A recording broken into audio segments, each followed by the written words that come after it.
Alright, let's get going. For once my air conditioner isn't running. That's exciting. There are some kind of odd sounds happening outside. I'm not sure what they are. Not my circus, not my problem. Not my clowns. Okay, so where we left off last time, we were working with Tentoa to recover the cradle, which is his tribe's lost artifact. Can push people into a deep sleep against their will. We found out that he has been awake for the last, 15 straight years. And then there's a woman in their village who takes that sleepiness or tiredness for him and sleeps in his stead. Tentoa has a worried expression on his face. Ah, just the person I wanted to see. I'd like to ask your advice on a certain matter, if you don't mind. I do not remember any of the voices I gave to these people, by the way. I'm so sorry. Need to scoot that down. It's been a while since my last letter to Loza Nikwi. There we go. Thank you for the lurk. I appreciate it. I wanted to wait until I discovered something worth sharing to write to her, but we're still completely in the dark. I don't want her to worry, but I don't know what to tell her.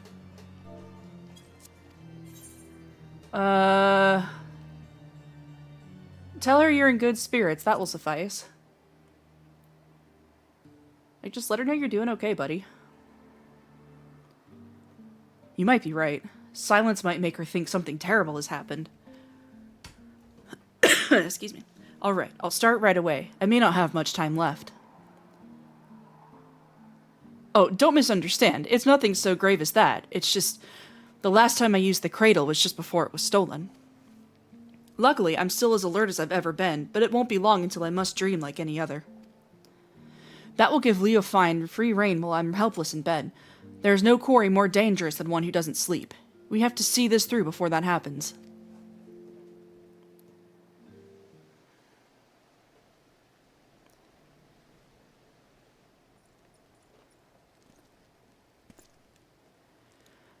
Master Daliva, Master Tentoa, we have received reports that several groups of Temple Knights have fallen afoul of what can only be your stolen artifact. Several? Let me guess, they were all guarding someone else. You would be correct.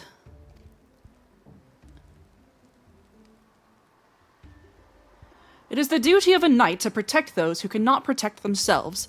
If we fail even at that most basic function, then our honor means nothing. As if the incident near Camp Dragonhead was not shameful enough, the knights in these most recent attacks were left in quite compromising positions. Oh no. Oh no. Oh no. Oh no.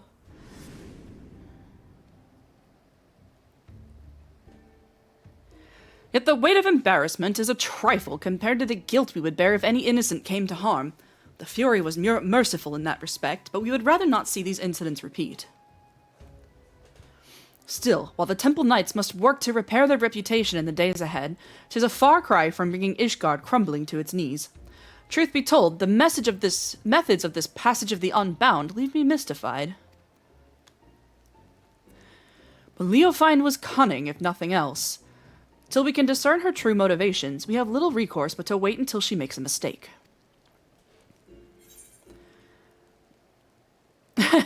Perhaps she gets her jollies seeing people humiliated. She may be testing the limit of the artifact's powers. I think we're going to go with that. That seems like the more likely option.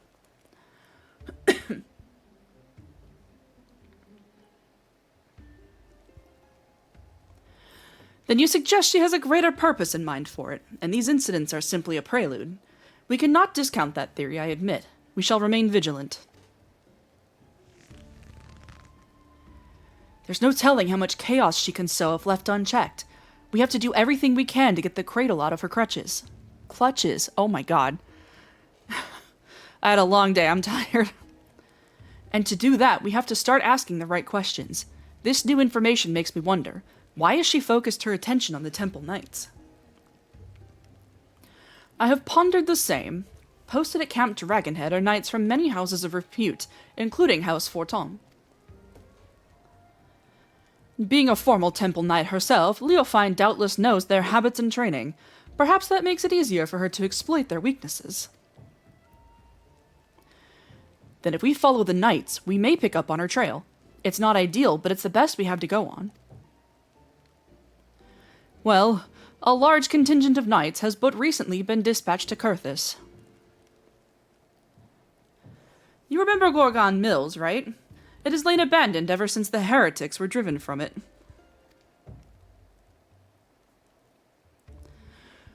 Yet there is ever the risk that unsavory elements might infest it once again. Thus have the Temple Knights planned joint patrols of its premises with other contingents.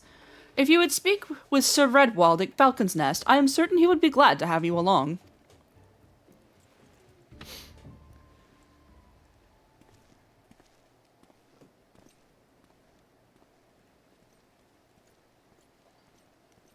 I feel like that dude is probably absolutely freezing. Like, buddy, it's cold here.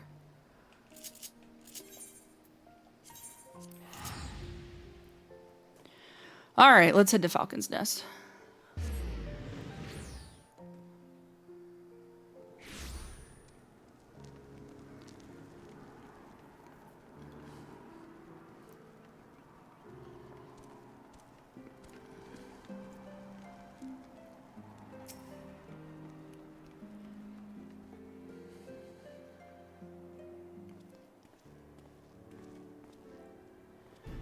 Is that Master Talava, I see?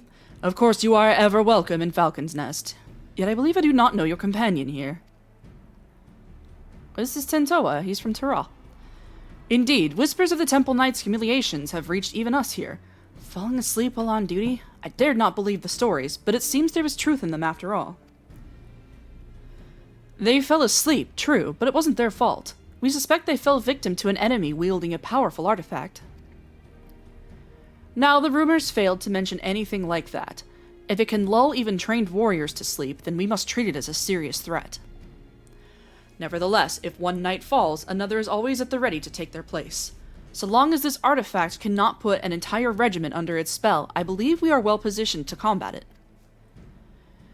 Interesting. The idea of your allies falling in battle doesn't seem to disturb you at all.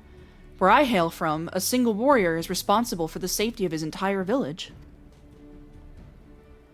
Make no mistake, we do not doubt our allies' mettle, and we mourn every loss. Yet each man and woman here knows that if they must quit the battle, another sword just as fierce will take their place. To know that an ally is at your back, it would allow you to fight with abandon. Now, you believe this Leofine might take an interest in our activities at Gorgon Mills, yes? A party has already left, accompanied by a group of Temple Knights. If your suspicions are correct, then they are at risk. I would ask that you follow in their tracks and ensure they have not fallen victim to foul play. The mills can be found to the north, just across the Black Iron Bridge. The party should be arriving there soon, conditions permitting. Okay, now that I look at Tentoa close again, he's probably fine. He's got a scarf. Then we have to reach them before Leofine does.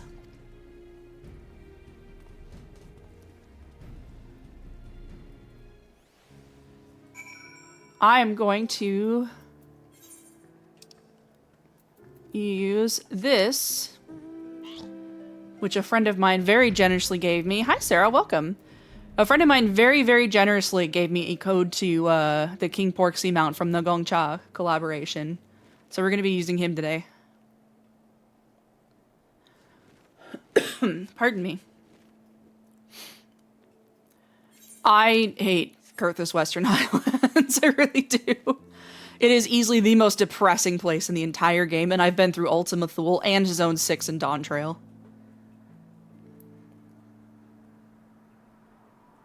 The fact that there is one aetheryte doesn't help things.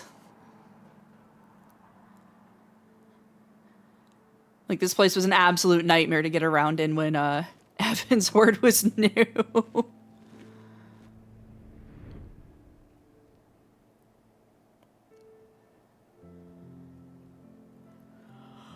Not to, like, age or date myself as far as how long I've been playing this game, but, Pepperidge Farm remembers. Oh, that's not good. We're too late. They're fast asleep. But Redwald gave the impression there were more. These knights must have been the lookouts. We should awaken them, but keep your eyes peeled for Leofine. I'll rouse these ones. Crow, you search that building yonder. Oh boy, into the murder hut again. Yeah, the Calamity, like... Oh, there's stuff going on down there. Yeah, the Calamity did a lot of things, no favors. Who the hells are you? How'd you get past the guards? Yes, neighbors, I hear you. I don't know what you're doing, but...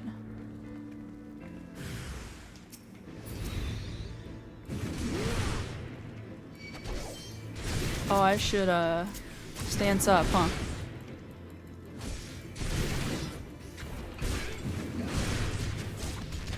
I'm sorry, random cat boy. I know you're in the middle of your cutscene.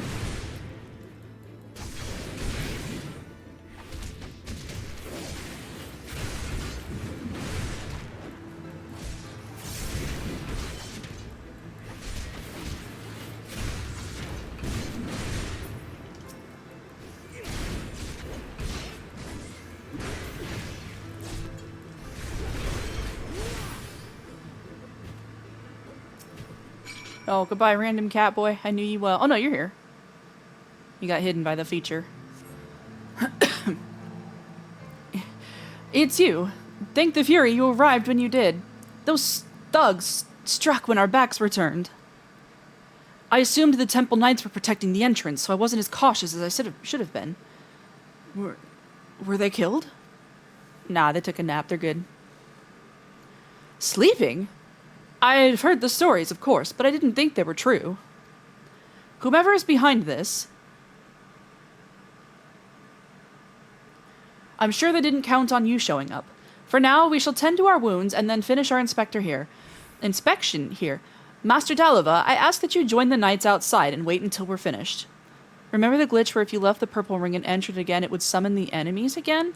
Would it, like, despawn the enemies?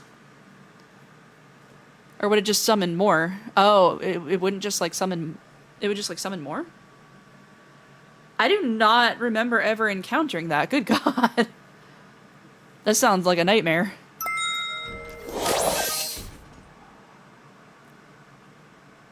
I don't know if that was a follow or a sub, but whichever it was, hello. Thank you so much. My alerts are kind of janked right now. I have to fix them.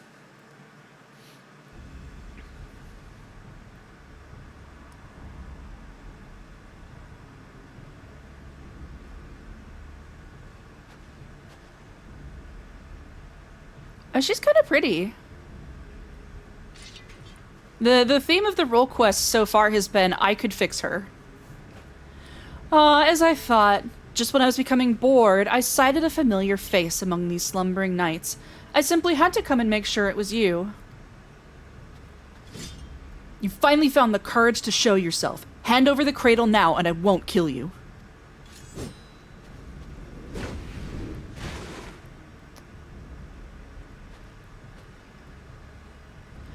What did they call you again? The Wide Eye. You must have had quite the journey to come this far.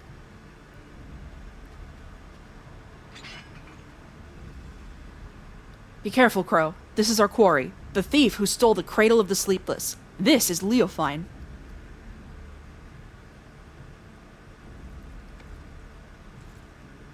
That is your ally? Their arms hardly look fit to hold a sword. Who is to say they do not seek your artifact for themselves? Wow, that's rude.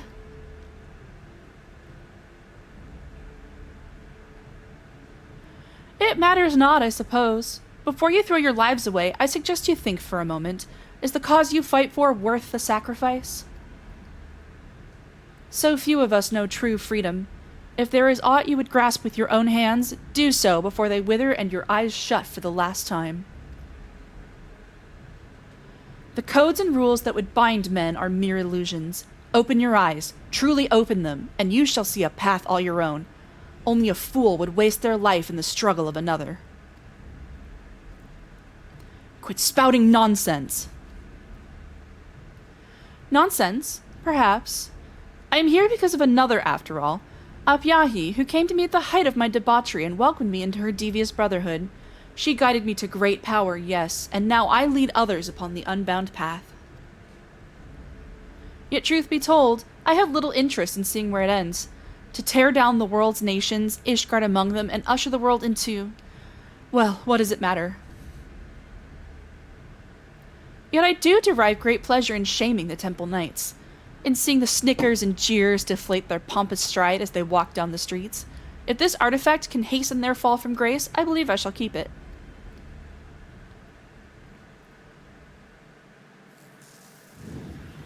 Oh, he's pissed.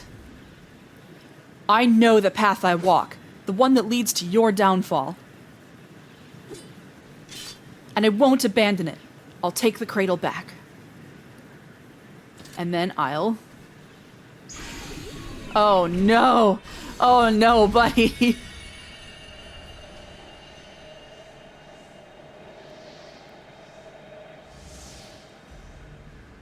Oh dear, you seem to have lost your train of thought. I know you cannot hear me, but if you want your artifact back, I might suggest stealing it from me while I'm asleep. But considering the burden I have just passed to you, that opportunity may not come for some time yet.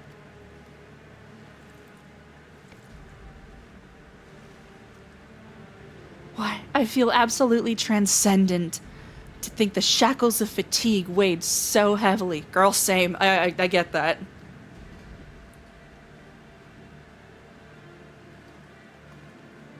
Alas, it appears the artifact needs its own repose of sorts. No matter. I have learned more than enough to take my next step. See to it that this lot is disposed of. 'Tis the least you can do for the freedom I have given you.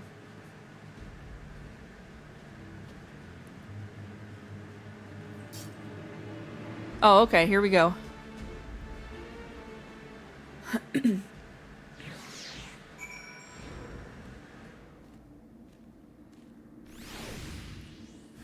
Oh, we just kind of like start right in the middle of right in the middle of the aggro ring, don't we?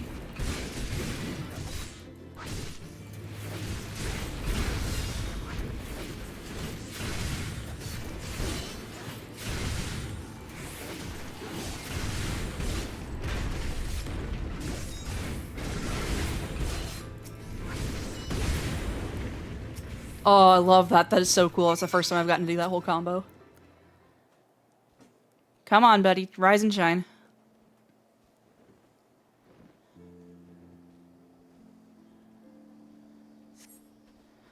Try as you might to rouse Tentoa, he seems completely detached from the waking world. Oh no.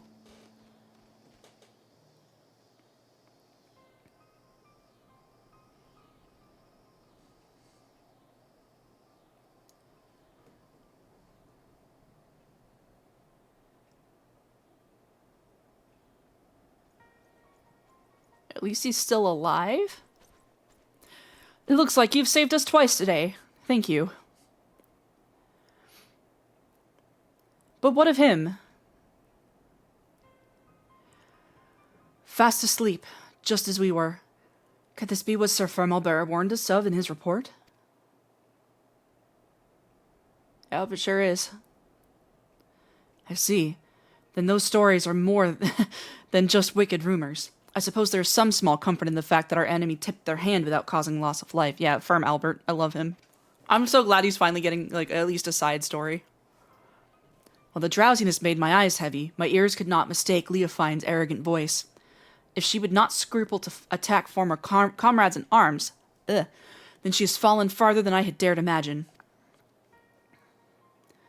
Yet we bear the blame for allowing her to get the upper hand, and in so doing put innocent lives in danger. Another black mark on our order. 'Twas only thanks to you and your companion's efforts that the snow was not stained red this day. At the very least, allow us to carry him to the congregation. Our work here is done, so we shall accompany them as far as Falcon's Nest. Crow, pray return to Ishgard and look after your friend.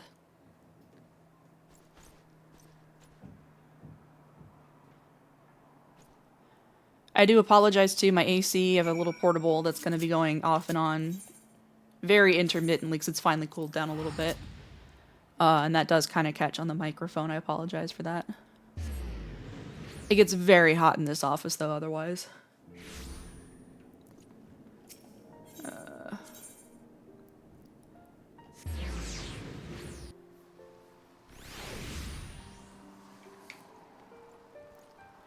There he is, the man, the myth, the legend. It's not on right now, right, Sarah? So there's at least that. It is finally below 75 degrees here at night, so... Full glad am I to see you well, Master Dalova. I understand you came fresh from an encounter with none other than Leofine. Master Tentoa now rests on the second floor. We shall stand vigil by his side every moment until he opens his eyes again. We should not have long to wait, but if you wish to check on him, please do so at your leisure. There is another matter to discuss. Just before your departure to Gorgon Mills, it seems there was another incident. A group of criminals were released from their cells, their guards found in a deep sleep. Doubtless Leofine was behind this. And doubtless the ruffians you clashed with were these selfsame criminals. Leofine is gathering those who bear a grudge against the Temple Knights to her side and using this animosity to her advantage. We know for certain that Leofine is a mastermind of these attacks, and that her aim is to chip away at the very foundation of the Temple Knights, our honor. When I shared these revelations with my superiors, 'twas decided that none would speak publicly of the artifact and its powers. I mean, that's probably, generally a good idea. The passage of the Unbound seeks to overthrow the nations of the world. One obvious method to achieve this goal would be to stoke the flames of unrest among the common folks, thus sinking Ishgard into a mire of chaos and distrust, not unlike the blasphemies of the final days. So long as these failures are placed squarely on the shoulders of the Temple Knights, we can avoid fomenting a more abiding mistrust in the nation's very core. For Ishgard's peace, I would gladly suffer any disgrace. The question remains as to whether we can apprehend Leofine before she tears our reputation to tatters. While Master Tentoa slumbers, it falls to us to search for clues that might point towards her whereabouts.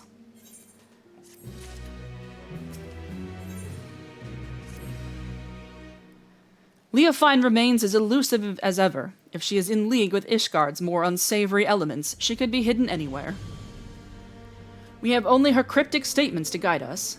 It seems that whatever her plan is, her actions thus far have been but a prelude to its climax. Excuse me. We can but hope that Tentoa awakens before she emerges again. Emerges. Ugh.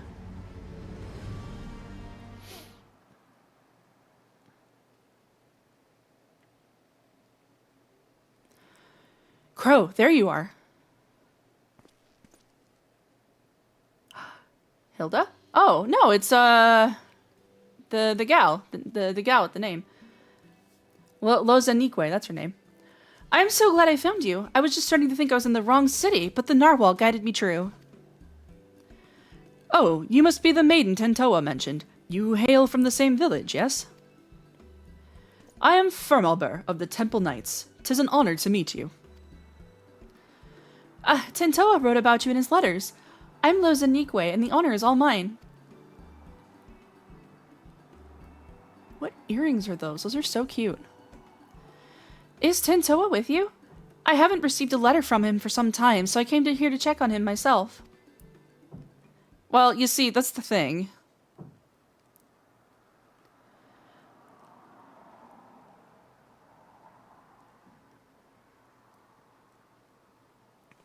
Oh, okay.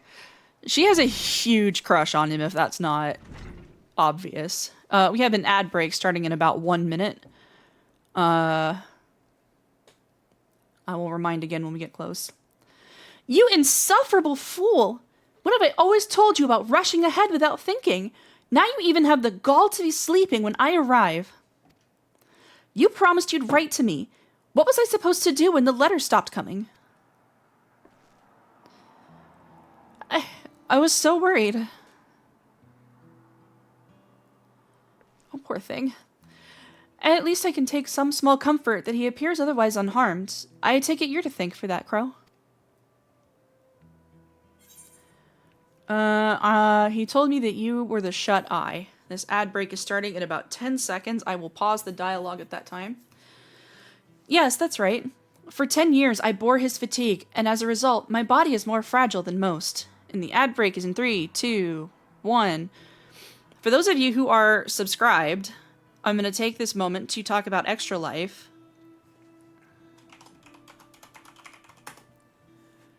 I don't know if it's actually playing the ad or not. If it's not, I apologize. I am 24/7, 365 raising money for Extra Life. It benefits Children's Miracle Network hospitals, including my partner hospital right here in the Kansas City area. I cannot overstate the good work that they do. I spoke to my coordinator earlier this year for something, and we helped out over 50,000 patients, most of them without a way otherwise to pay for their treatment. So every dollar goes to helping out a kid in need. Now it starts. Thank you. Ad break. So, you know, if you have a second during the ad break, maybe read the story, why I do what I do. I've left their information in that profile as well, just in case. I don't see a dime of this. It all goes straight to helping kids in need who truly desperately need it. So if you can donate, please consider checking it out and kicking a few bucks their way. They do phenomenal work.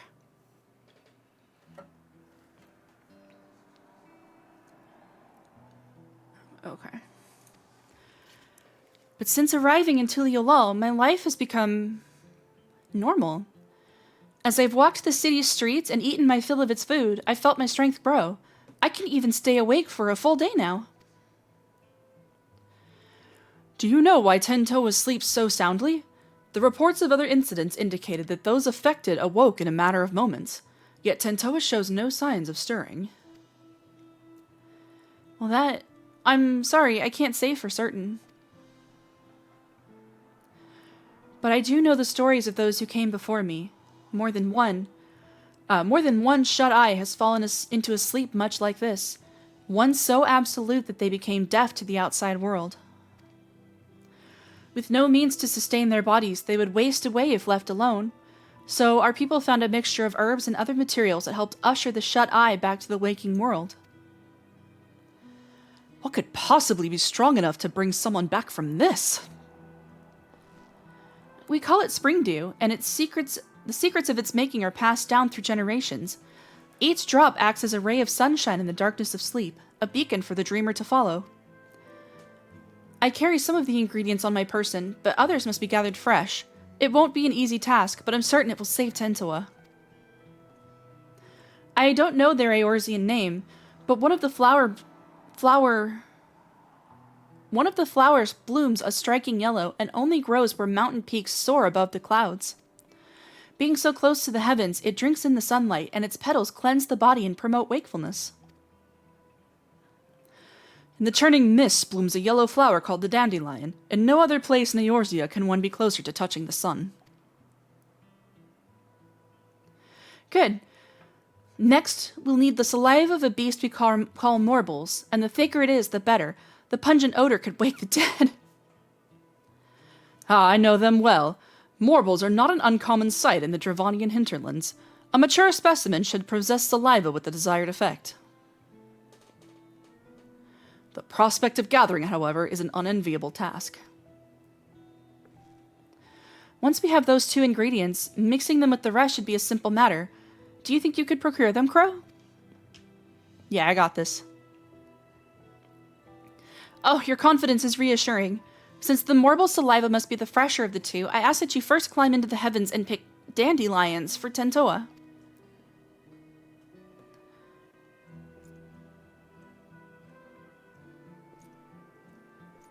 Wow, you're not even gonna come help me. Some friend you are.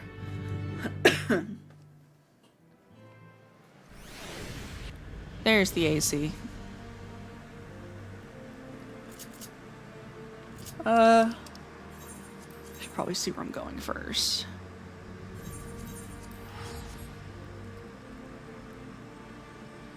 Also, thank you to the people who are hanging out. If you are logged into your Twitch, you are eligible to get rewards. There is the Chocoper, or no, yeah, the Chocoper mount, some etherite tickets, and some leveling food that actually gives you a 4% buff instead of the usual 3.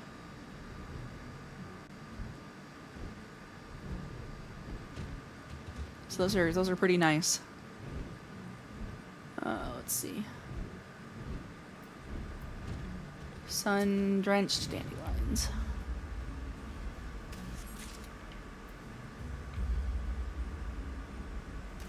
Nope, can't go that way.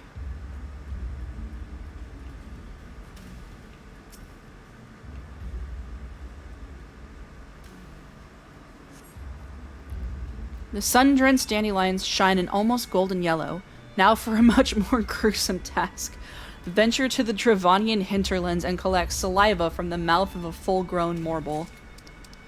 Oh god. Alright, we're going to Idleshire.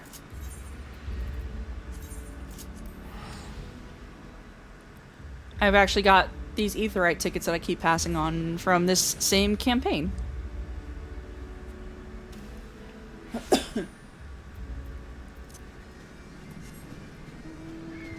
So that's pretty cool that any streamer can do it.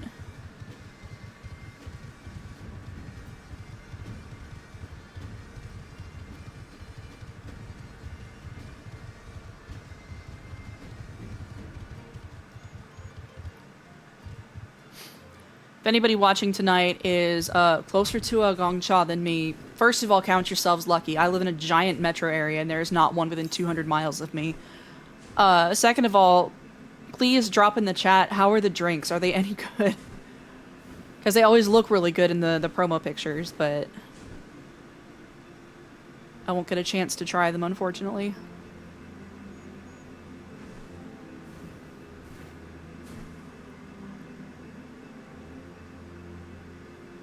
I did get a mount code. A friend lives closer to one than me. There it is. And was, they're able to pick up multiple of the codes. And they were kind enough to slide one my way, and I really appreciated that. Where are you? There you are.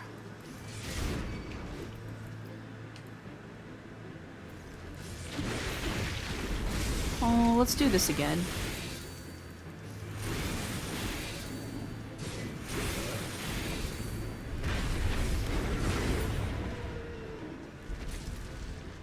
I want to use the big axe. Just because it's kind of cool to see.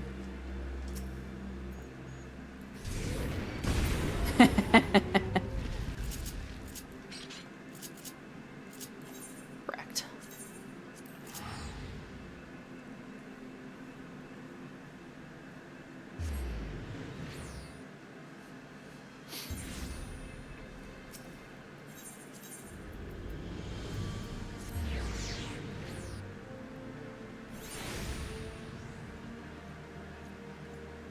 I also appreciate people sticking around when I don't have a whole lot of commentary. I am very, very tired. I'm working a lot of hours right now. Where is she? Upstairs?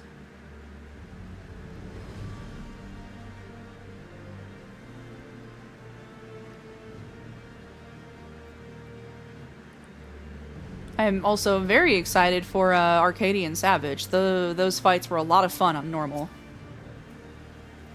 I'm ready to start mixing the ingredients at once. That is, of course, assuming you've brought them with you. Yep, we got it. We do not need to examine the state of my inventory. These are difficult to acquire at the best of times, so I thank you for gathering them so quickly. I shall get them started immediately.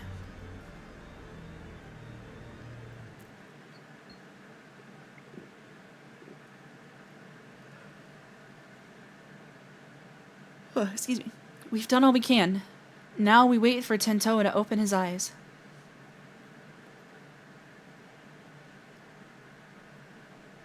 Aww.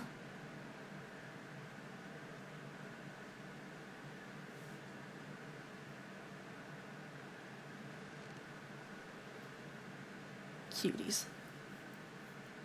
Huh? Where am I? I hope you enjoyed sleeping the days away, Tentoa. And I'm glad you're finally awake. Lozanique, what are you doing here? That was him stuttering over the name, not me. I see.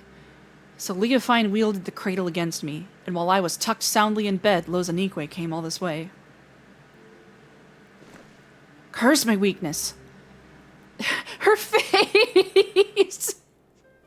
Sorry. Her face. Just when we had her, just when I was needed the most, I failed.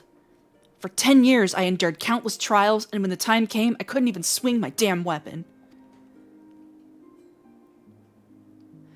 It's not your fault, Tintoa. If anyone's to blame for what's happened, it's me. No, I won't hear it.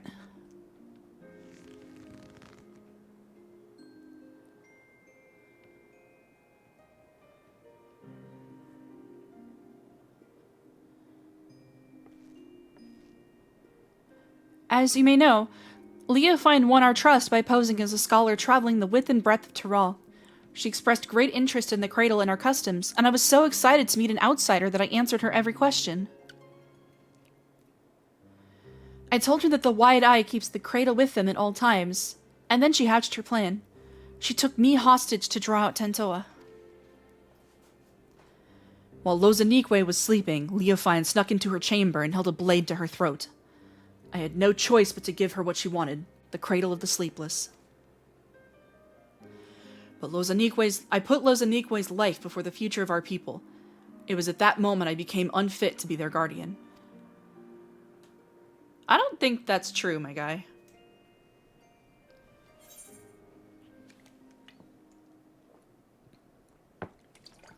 Yeah, Lozanique is one of your people. Protecting her was your duty.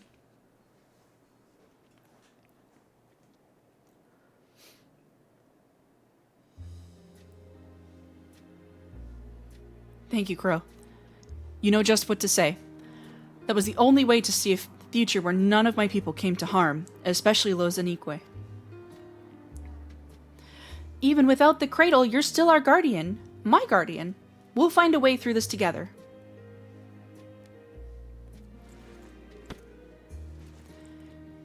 Seeing you in such high spirits lifts my own.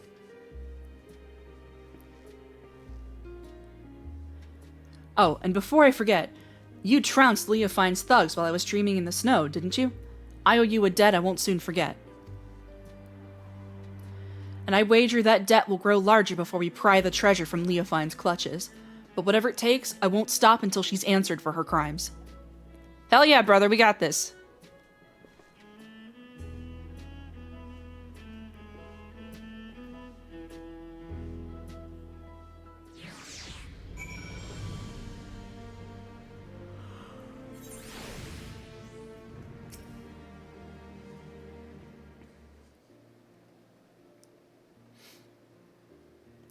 You know, while I was sleeping, I dreamed. I saw Lozanique and I as children. Nothing particularly interesting happened. We just whiled the days away without a care in the world. I'd forgotten what it was like to dream. It was pleasant. I can remember wanting to stay there, to never open my eyes again, but of course the moment I gave form to that thought, I opened them, and Lozanique was there. Even if we get the cradle back, will things return to the way they were? Will you go back to spending your life in dreams? I suppose so. It's my duty as the shut eye, after all. Your duty? And it was your duty, too, that compelled you to come all the way here to Ishgard.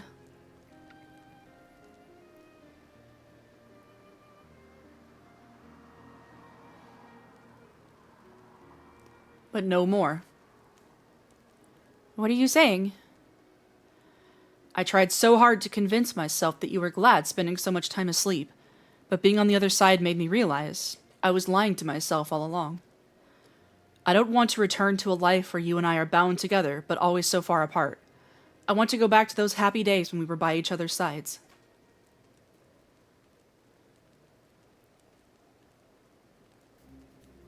I guess what I'm saying is, if there's a different path for us, I want to find it. and I want to walk it with you.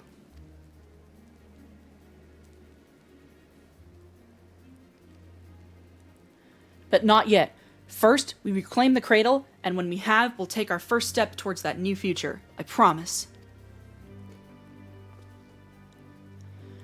I must confess, I haven't felt the same since I woke up. I know I was in bed for a while, but instead of feeling refreshed, my body feels weaker somehow. It's almost as if my very strength was sapped when the treasure was turned on me. I can't even grip my weapon properly.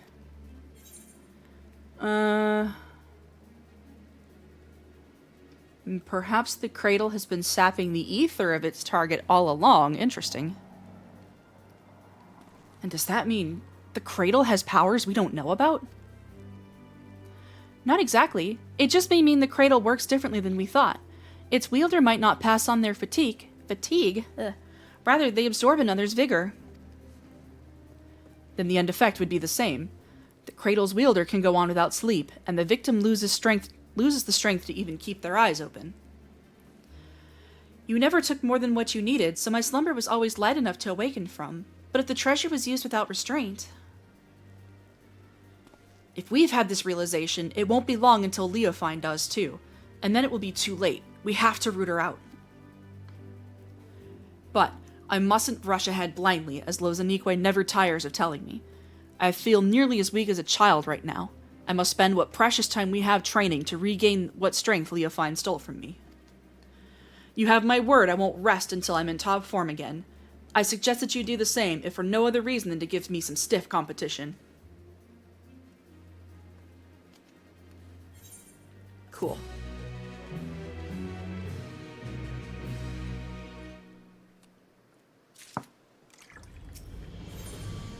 $98, we're almost done.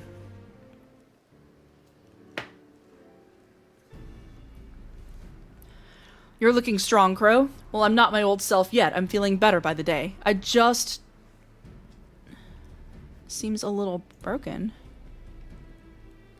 Oh, that's odd. 1 second.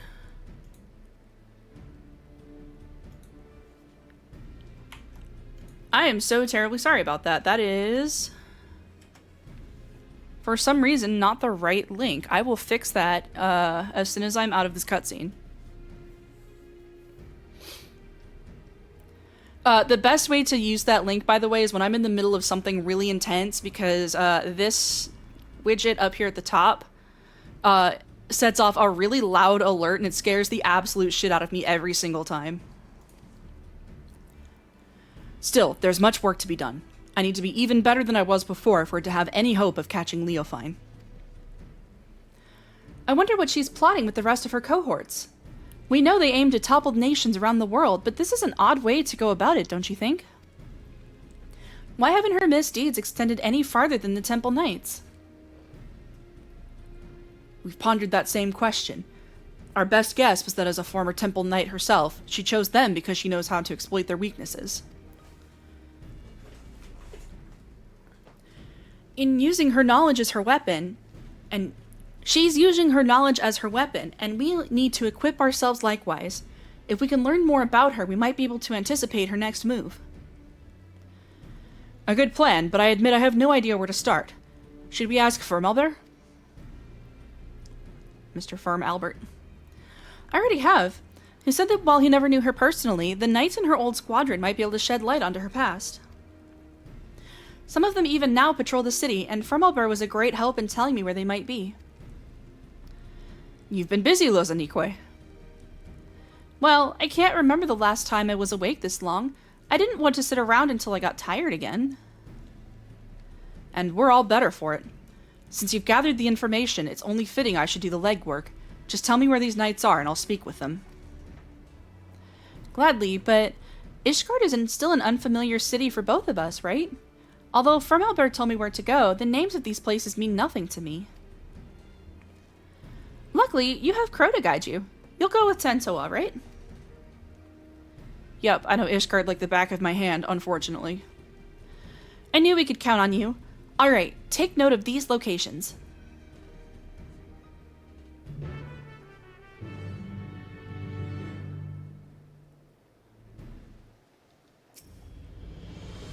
Being forced to work with someone like Leofine isn't a fate I would envy. I'm curious to hear what these knights have to say about her. Hopefully they provide insight that'll help us forward. Time is of the essence, Crow. Let's get moving. Ooh.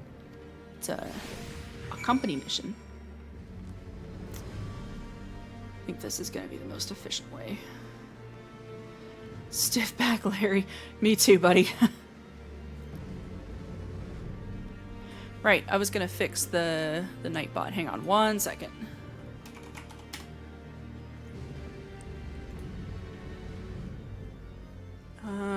Commands.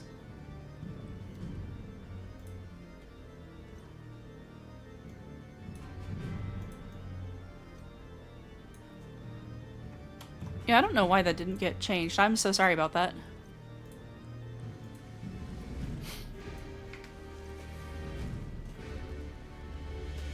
He's upstairs.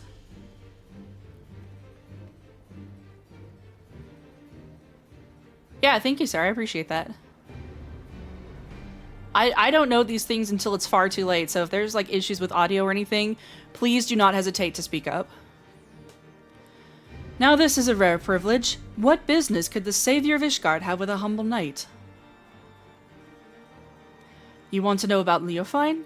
Well, many temple knights come from common stock, but she was different. Despite what she became, Leofine was born of noble blood. Even so, she often made mock of Ishgard's customs and the responsibilities that bound the conduct of noble families. Doubtless she yearned for freedom all her life, or her idea of it anyways. Although her deeds caused her to be expelled from the Temple Knights and summarily stripped of her title, she may have actually desired that outcome. If she hated it so much here, all she had to do was leave. I hear she did leave, for a time at least. Now she's in league with a group that aims to plunge the world into chaos. If a selfish heart like Leofine was sought out to aid in this plot, I shudder to imagine how wicked their leader must be. Interesting. Crunch.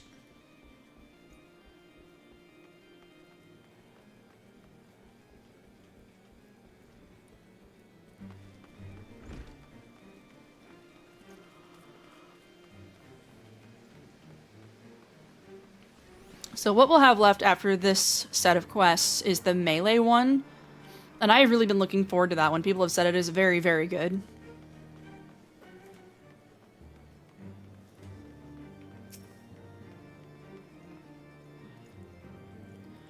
Do you require aid? I must keep watch, so forgive me if I don't engage in idle chit-chat. Leofine? For her, I can spare a moment. I don't suppose you know why she was expelled from the Temple Knights, do you?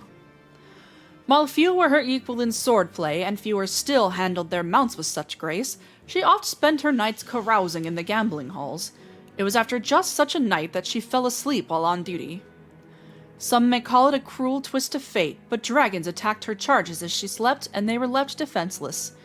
In her negligence, she was deemed to have aided our ancestral foe, and was thus stripped of her knighthood and noble title both. Knights falling asleep on duty, a story that's become all too familiar. Given what happened, I'd no doubt she came to fear sleep. Yet now she has conquered that weakness, and she wields it as a weapon against us. She may even believe herself to be beyond the reach of mortal danger, yet she's only deluding herself, and in time she'll be made to answer for her deeds. Dang, that is, kinda heavy, to be honest.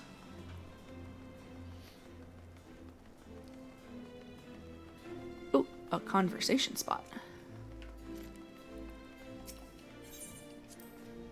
I've heard that the people of Ishgard revere a warrior god, but here is a statue of a flesh and blood knight.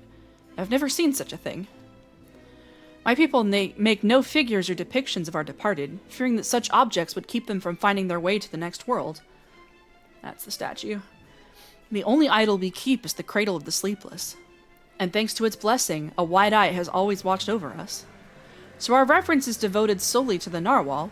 It's enough that it guides our people safely to the next sunrise. Oops, this way.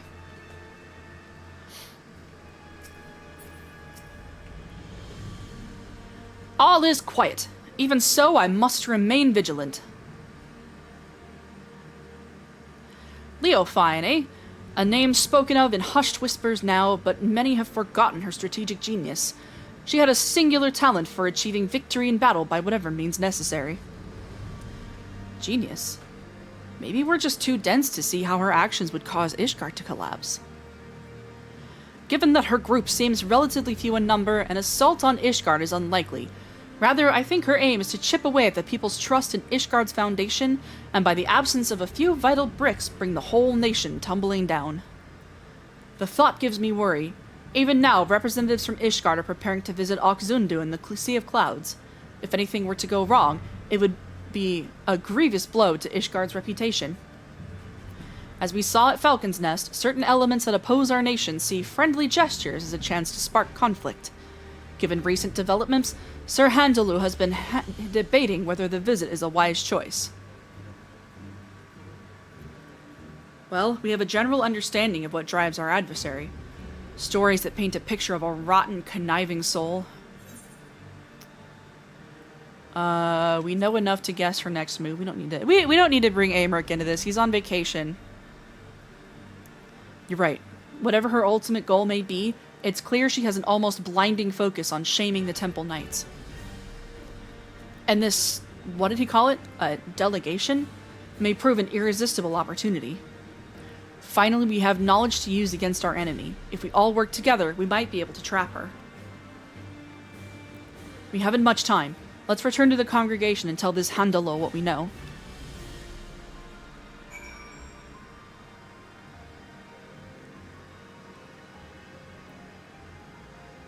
I'm so sorry, by the way. A lifetime of speaking French has absolutely ruined Ishgard for me.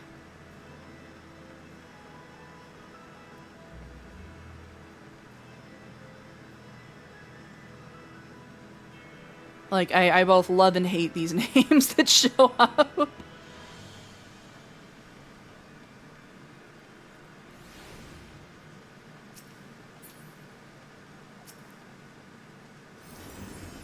Oh, and that's not who I need to talk to.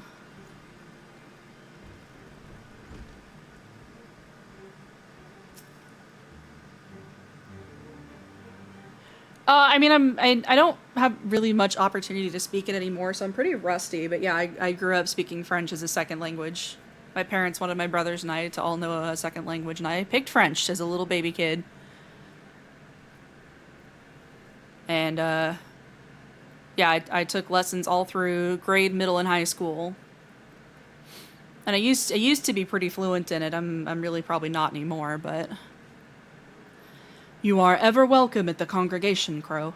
I am well apprised of Leofine's wicked deeds, and your efforts to flush her out have been much appreciated. And this must be Master Tentawa, who crossed the ocean from Tyrol. I hope you have recovered from your ordeal. I'm better than ever. Apologies for taking up one of your beds for so long. Please. No apologies are necessary. On the contrary, the Temple Knights yet owe you a debt for all you have done. I can read it. It takes about 10 times as long to type it out. Phonetically, it's difficult for me. Yeah, it's a tough language if you don't know the rules of it pretty intimately, which I was very, very fortunate to start learning that when I was pretty little, so... I did have that as an advantage as a kid. Which brings us to the purpose of this visit. You had something to discuss with me?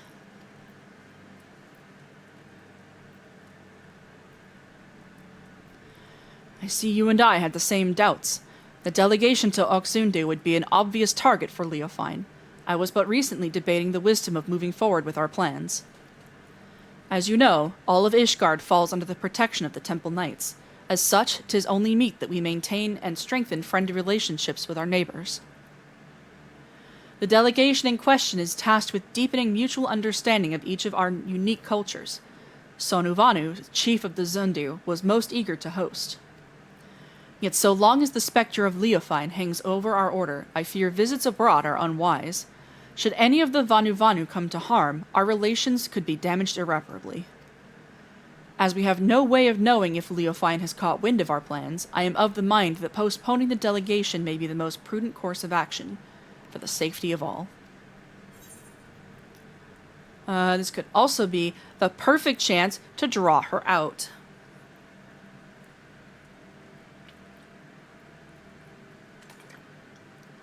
That's right. Crow and I won't let anyone come to harm.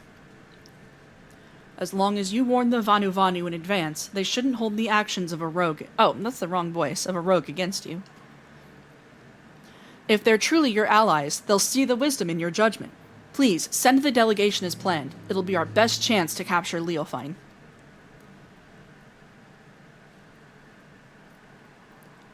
Yes, your words have merit.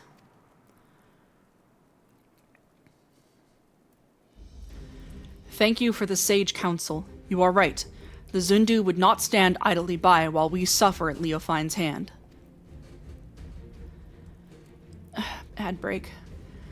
In fact, the fellowship between our two peoples was forged when a god assailed their home and was brought low by a great hero, Crow. If we tell the Zundu that he is keeping watch over the proceedings, then I am certain all doubts shall be quelled. Then you'll proceed? Indeed. The time has come for we Temple Knights to reclaim our honor and go on the counter-offensive. I shall bring the suggestion of a joint operation against Leofine to the Lord Commander as soon as possible. Thank you. Together, we'll put a stop to her scheme. I must first discuss matters with others involved before we present a plan to the Lord Commander. Although time is of the essence, I ask that you wait a while until our course is settled.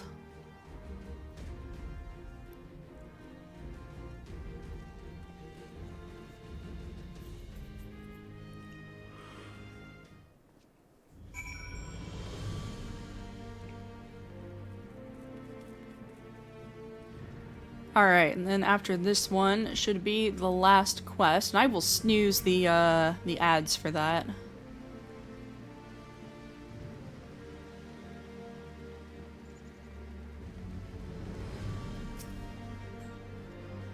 I realize now that I agreed to defend a people I know next to nothing about. Tell me of these Zundu we'll soon be visiting. They're like the Hanu Hanu with even more of a penchant for metaphor. I will get that in a moment. Really? Two groups of people so far apart? The world really is full of surprises. Even a single city is enough for a lifetime. Every day I hear something that gives me food for thought. Like the story of the Dragon Song War, for instance. Generations of animosity between dragon and man somehow ended in a rekindled fellowship. I imagined a whole world like that. A world where there'd be no need for protectors. The Wide Eye watches not only the monsters in the wilderness, but our neighbors as well. We've barely even considered sending delegations outside our village's gates. And the cold snap only made things worse. With everyone struggling just to survive, every thought goes towards defending our scarce resources.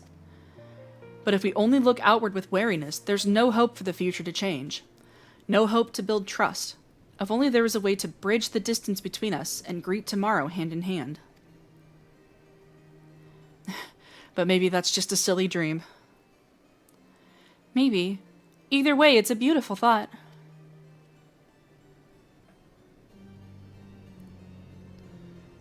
Don't laugh at her, jerk. I'm glad you think so. I'll hold that future in mind as I get back to training. As for you, Crow, get some rest. If you fall asleep when I need you most, I'll wake you up with a knock to the head. You know what? That's fair.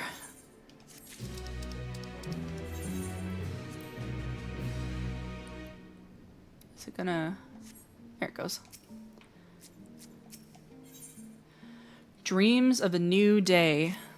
Interesting.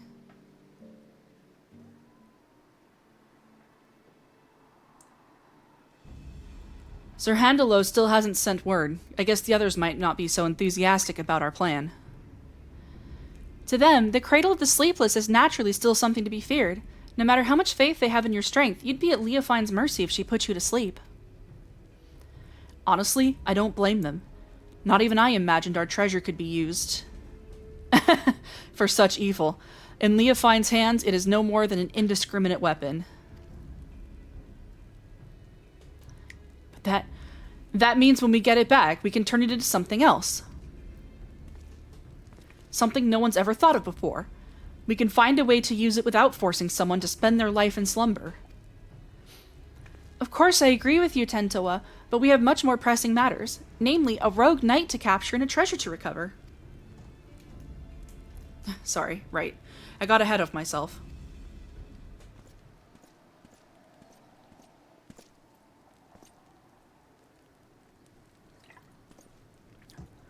Apologies for keeping you waiting so long. The Temple Knights have finally reached a decision concerning the delegation to the Sea of Clouds. And what have you decided? I am pleased to say that the Zundu have agreed to join forces with us. Together, we shall drive back Leofine should she attack. If her shadow darkens even an ilm of their homeland, our peaceful delegation shall turn into a fighting force at a moment's notice. We shall restore the Temple Knight's reputation and recover your artifact in one fell swoop. Thank you, Handelu. We promise to do our part if Leofine shows herself. She won't get away this time. We have but to hammer out the finer details. Once we are ready to depart, the first group of knights shall leave by airship. I would ask you both to make your way to Oxundu as soon as possible so you may help plan our strategy.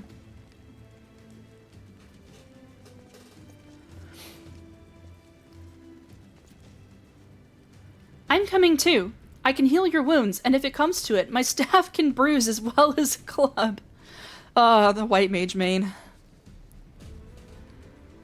I'll gladly have you with us. I'm done taking on the world alone. I need you, Lozanique, and Crow too. We're stronger together than we could ever be apart. The cradle never would have been stolen if I'd realized that from the beginning. And I want you by my side to ensure I don't forget it. Well then, we'd better be off. I'm keen to meet this Chief Sonu Vanu.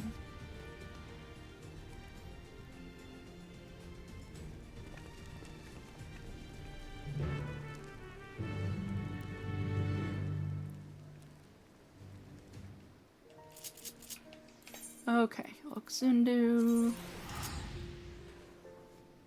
We are really being stingy with our Aetheryte tickets while I'm leveling up crafters because that's expensive.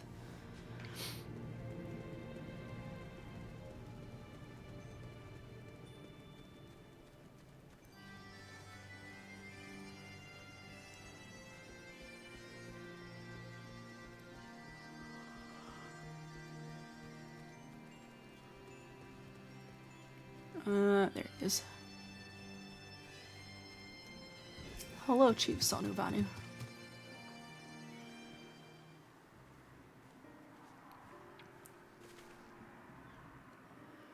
Honored Netherling, your return to Oxundu is as welcome as the arrival of spring. Sonu knows why you come. Wicked hearts seek to bring chaos to our home. And so the Zundu shall rise to its defense if needed. As the sun's rays chase away the shadow of night, the Sundrop dance shall keep the tendrils of sleep at bay. Chief Sonu Vanu, it is an honor to meet you. I'm Tentoa, and if the Sundrop dance is as invigorating as you say, I'd love to see it for myself. The Zundu shall dance before Ishgard's warriors upon their arrival. Brave Tentoa is welcome to join the proceedings. That was your original intent, right? I see. If we're to draw Leofine out, it makes sense to pretend like nothing is amiss. Zundu warriors unify their strength through the Sundrop dance, and the sight is so fearsome that many choose to flee rather than fight. Netherling warriors may learn much from such an approach. Breaking the enemy's spirit avoids needless bloodshed. Yet all dancers must hone their skills before wild animals first, but the Sundrop dance does not fail them at the most crucial moment. It is for that reason our dancers await at the outskirts of Oxundu for the Netherling's arrival. When the performance begins, it shall draw the attention of all like a roiling cloud coming over the horizon. Watch carefully for any who would take advantage of that moment. After the dance is finished, Netherlings will present the Zundu with Chief Sonu, Netherling's ship appears in the skies like sudden sun shower hurtling towards the earth. Uh-oh. Swiftly it descends, crashing down near Zundu dancers. Ship's markings are Ishgardian. Zundu are unhurt, but wounded Netherlings pour from the vessel. The Temple Knights would never harm the Zundu intentionally. Agreed. This has the scent of the enemy. Just as Sonu has no reason to doubt that the sun shall rise on the morrow, he has no reason to mistrust the Temple Knights.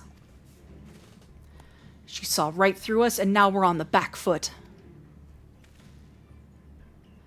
Great winds can alter even a raging river's course. What matters is to stand strong and move forward, and now we must offer aid to the Netherlings who come as guests. Right, let's go.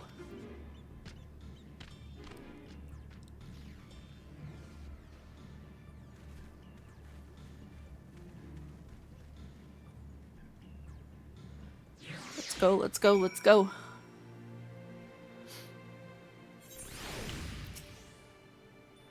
If this is the work of the cradle, Leofine can't be far. We must tend to the wounded, but I won't let her escape again. This ends today, one way or the other. Let's do it.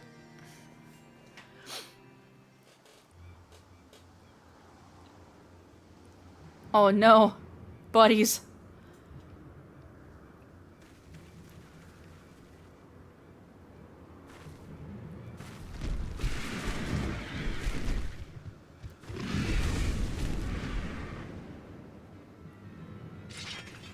There you are, Leofine. You came all this way just to greet me? Oh, I am honored. I only hope my gift was satisfactory.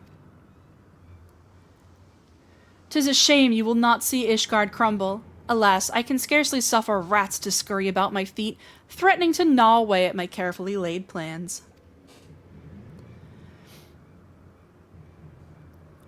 At least you bear witness to the dying breath of the Temple Knight's flagging honor. We would sooner see that wrecked airship soar again than their reputation return to its former glory. Yet even I did not foresee that the Zundu would be in the ship's path. The Fury favors me, for now who would trust a nation so careless as to put their neighbors at risk? Everyone knows you're behind this. People won't turn on each other so easily. Oh, I didn't see you there. The shut eye, wide awake. Doubly honored am I that you came all this way just to meet your end. Enough! We're taking the cradle back. We won't let your evil continue any longer. Such bold words. If I recall correctly, your people reaped great benefits from this artifact's powers, all at the cost of someone's waking life. Your life.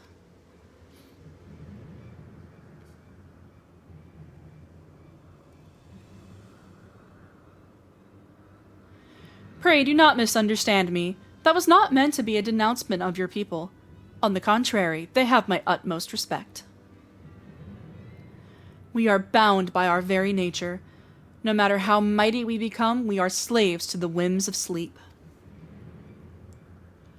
Yet this artifact can sunder those shackles and grant true freedom. It makes its wielders stronger and their enemies weak. A perfect weapon, if you ask me. I can't say whether using the cradle is right or wrong. I only know that a life lived at the cost of another is no life at all. You're right about one thing. We are bound by our nature. But that doesn't shackle us. It brings us together. And whether I'm asleep or awake, as long as Loza Nikwe's by my side, that's the life I want.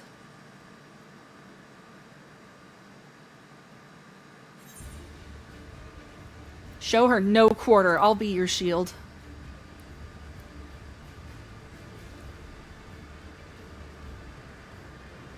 She's exhausted the cradle's power on the Temple Knights. This is our chance. No plan is without its wrinkles, I suppose. Fortunately, I prepare for all contingencies.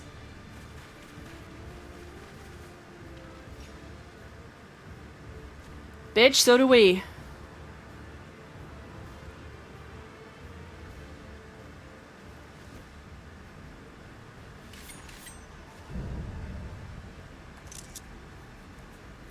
Leah Fine the Unchivalrous. What a title. You had an opportunity to live a quiet life, but I will not give it again. This time, I shall send you into a slumber from which you will never wake.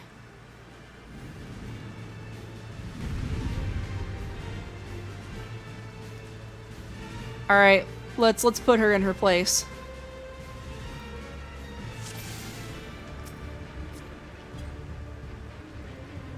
Give back the cradle or we'll take it back. All bluster as usual. Take it if you dare. Coward. Protect the Netherling warriors. I'm not going to read all of this. No, excuse you.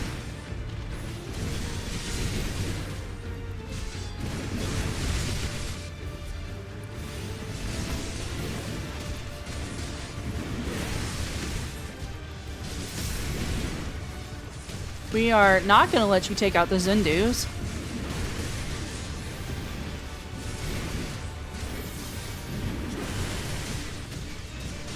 Tyrolean here. Thank you. I don't need that.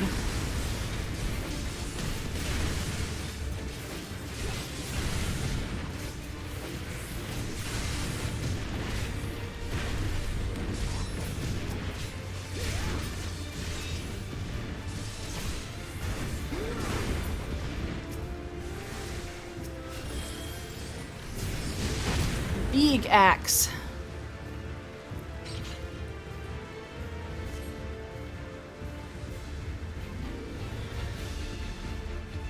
Where are they?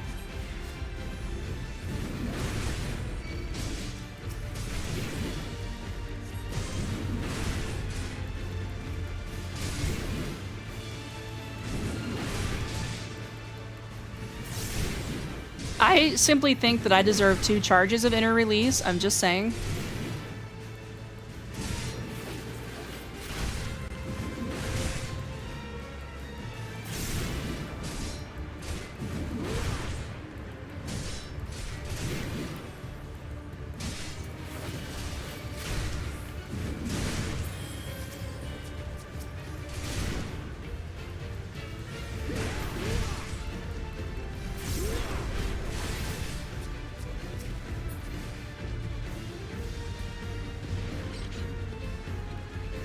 Should be zoomed out, paying attention. Whoa! Hello. I'm awake now.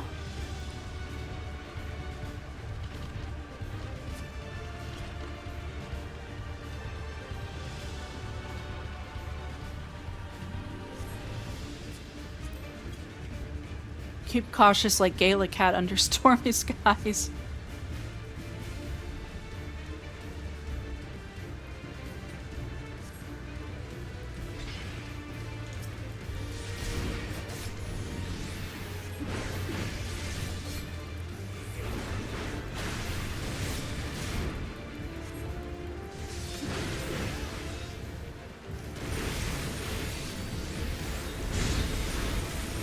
I did not mean to push my stun. Oh well.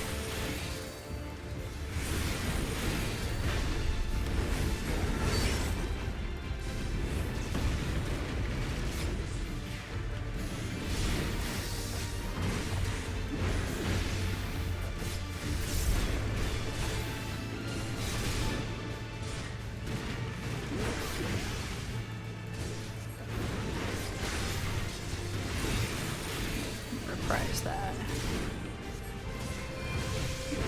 Yep.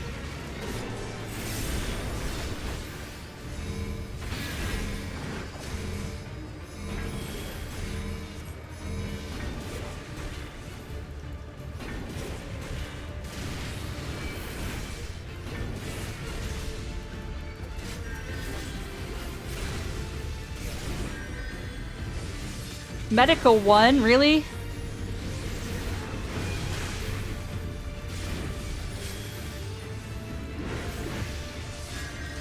with this Garbo white mage over here?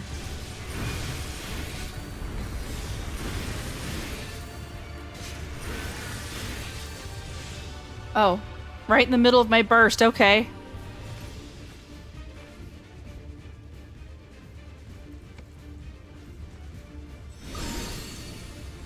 The artifact swells with power. It begs to be released.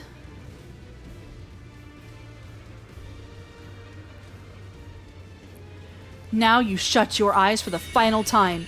Take a last glimpse of the waking world.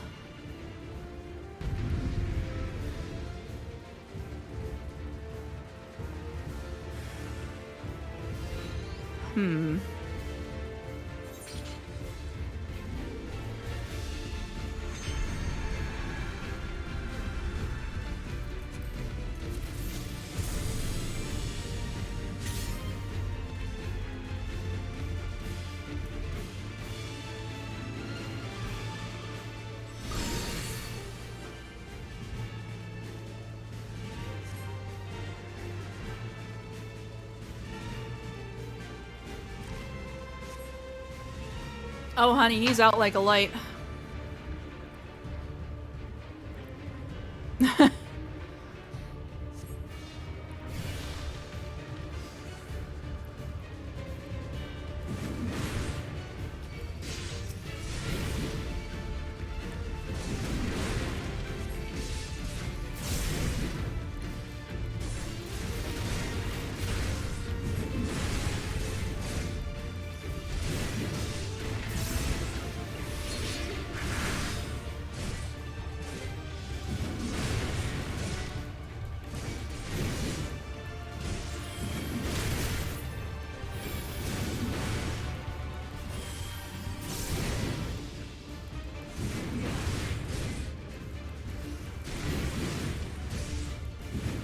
Girl, where are your lilies?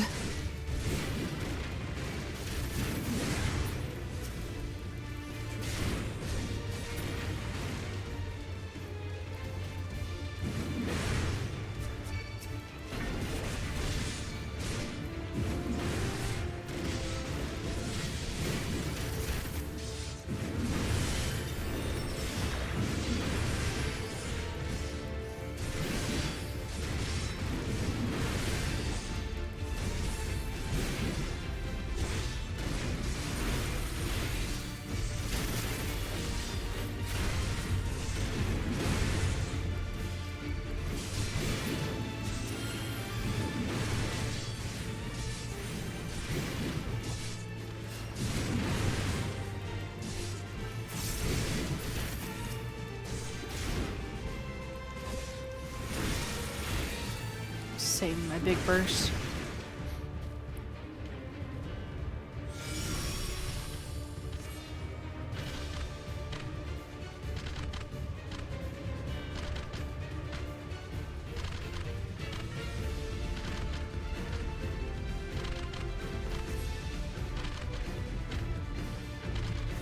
Oh, sure, they're leaving now. Cool.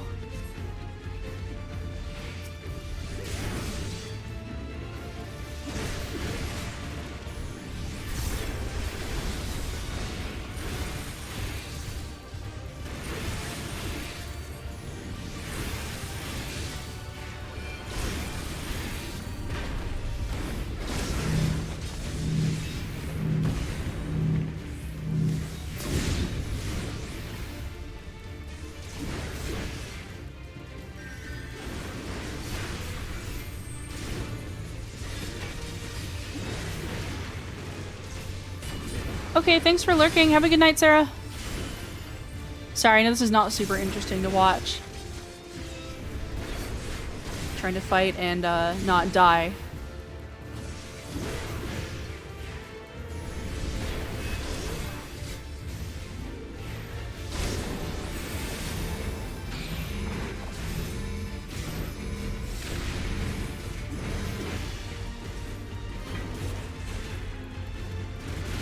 Thank you for coming, though. I appreciate you.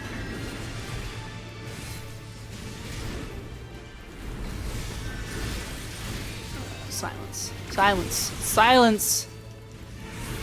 I don't have a follow-up for that. I'm too tired.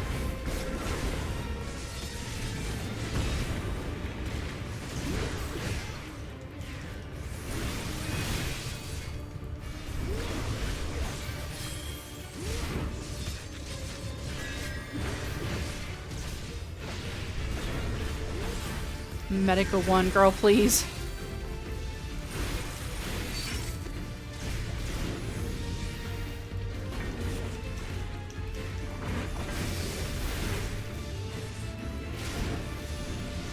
Nice.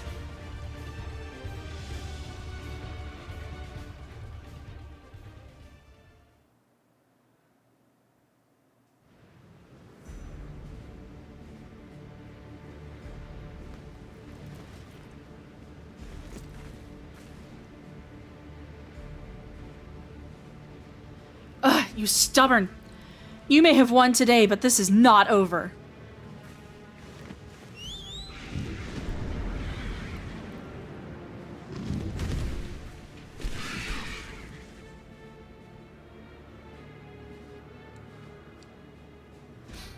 Yes, it is. Sorry, I had phone blowing up for a second there.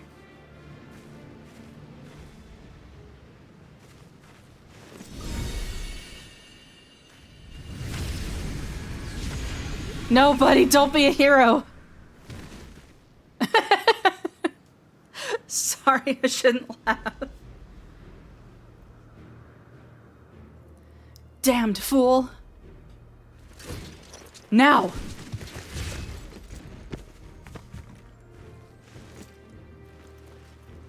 No.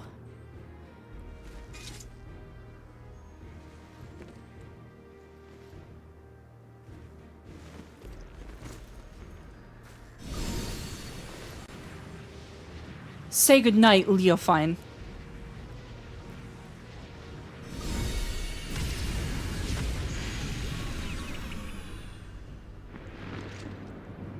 Oh, shit.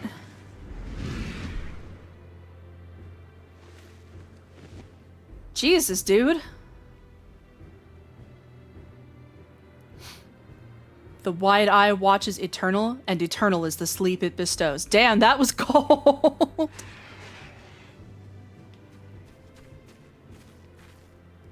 We finally stopped her.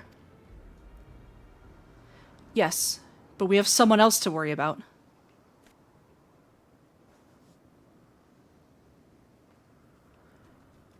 No, I'm actually good here. Crow, wake up. Are you all right? Only he would smile at a time like this.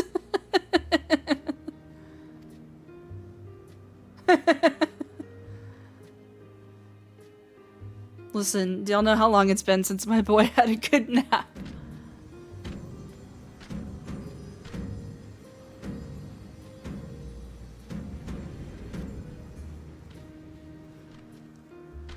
He is awake.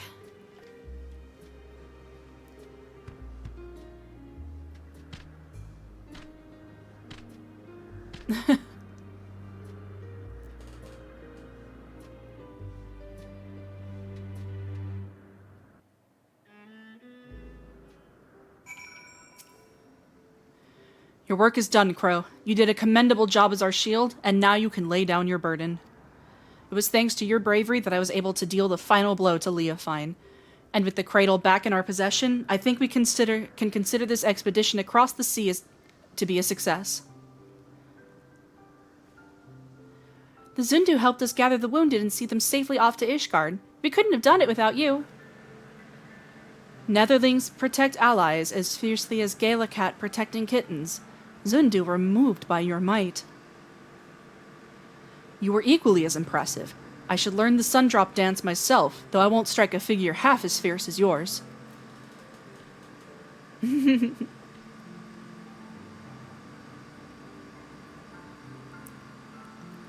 Zundu seem to have everything well in hand, and Handalu is likely eager to see us. We should return to Ishgard as soon as we can.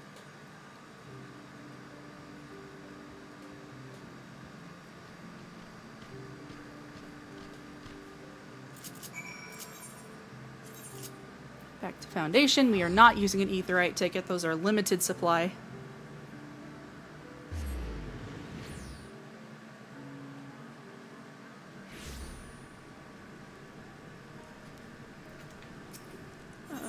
Ethernet.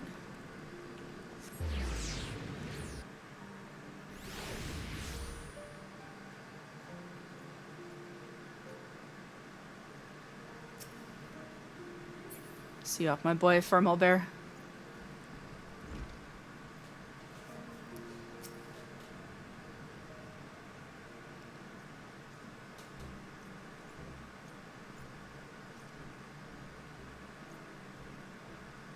Ah, the heroes of the day have returned. Thanks to your valor, the threat Leofine posed is no more.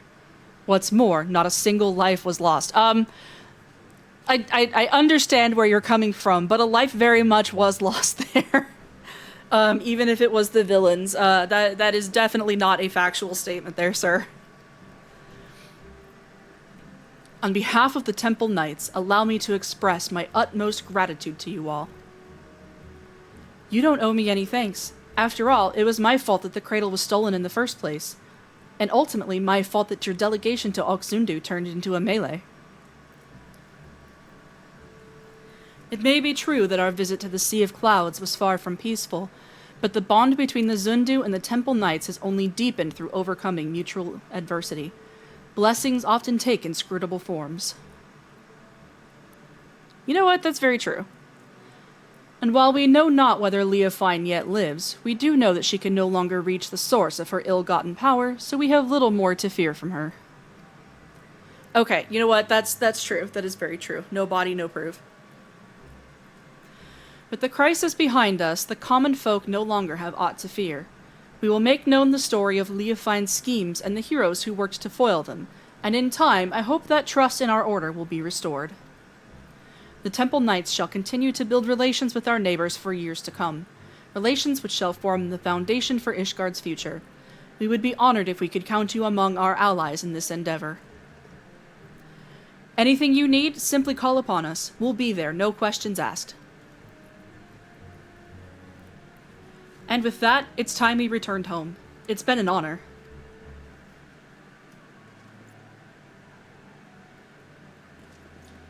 We'll be passing through Tuliolala on our way back, Crow.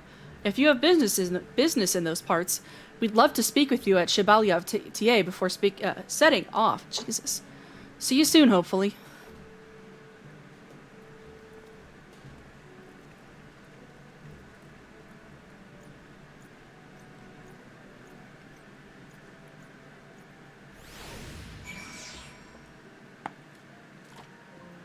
After this, I'm going to take a very, very short break and go grab something to drink. Get a refill. Doing the voices is tough.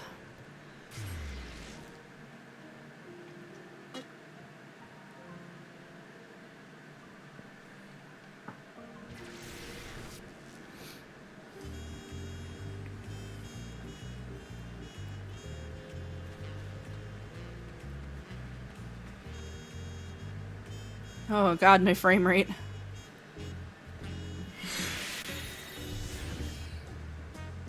I don't know how it looks on the stream, but it is dire on my end.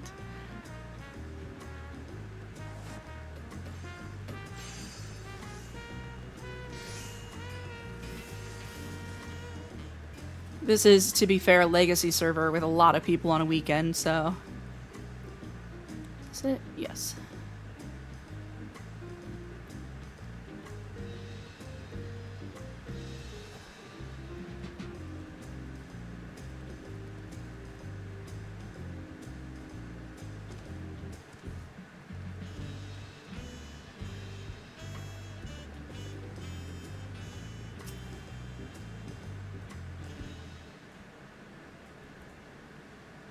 Crow, there you are.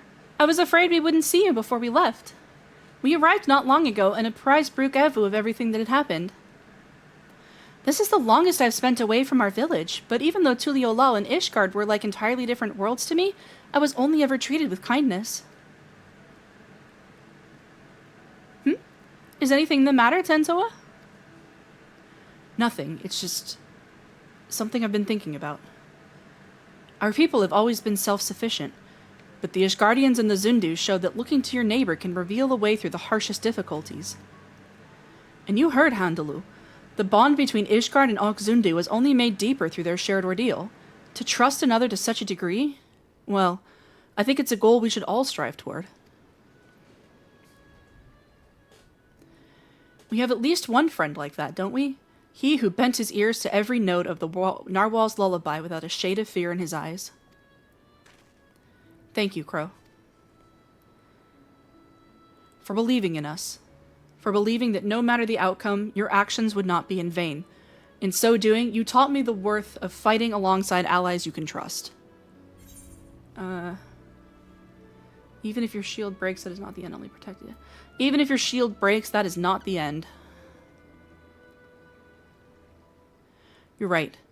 It's our faith in our allies and their faith in us that gives us the courage to protect each other.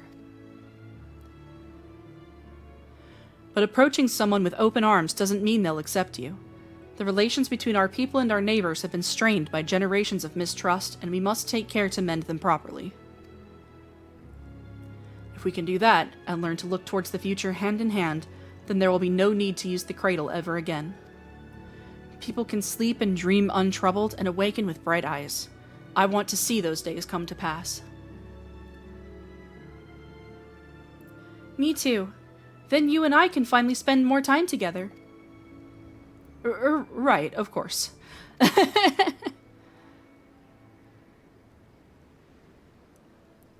If we're going to see this future, then we should get back to our village.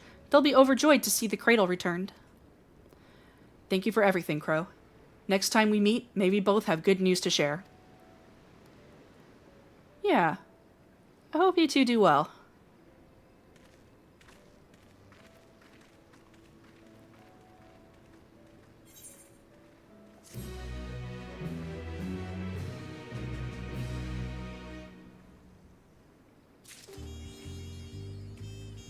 No sleep till Tuliula. Okay.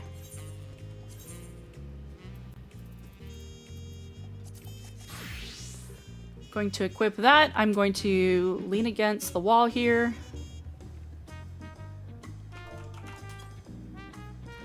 And I will be right back. I need just a couple of minutes to get up and stretch a little bit and grab a refill on my drink. I will be right back.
Alright, sorry about that, I'm back. Let's get going again.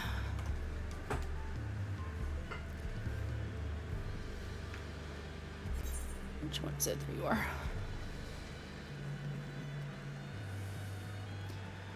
You're talking to, ooh, pretty bunny lady. Shashepia. Shashepia. Shashepia seeks an adventurer who likes getting up close and personal.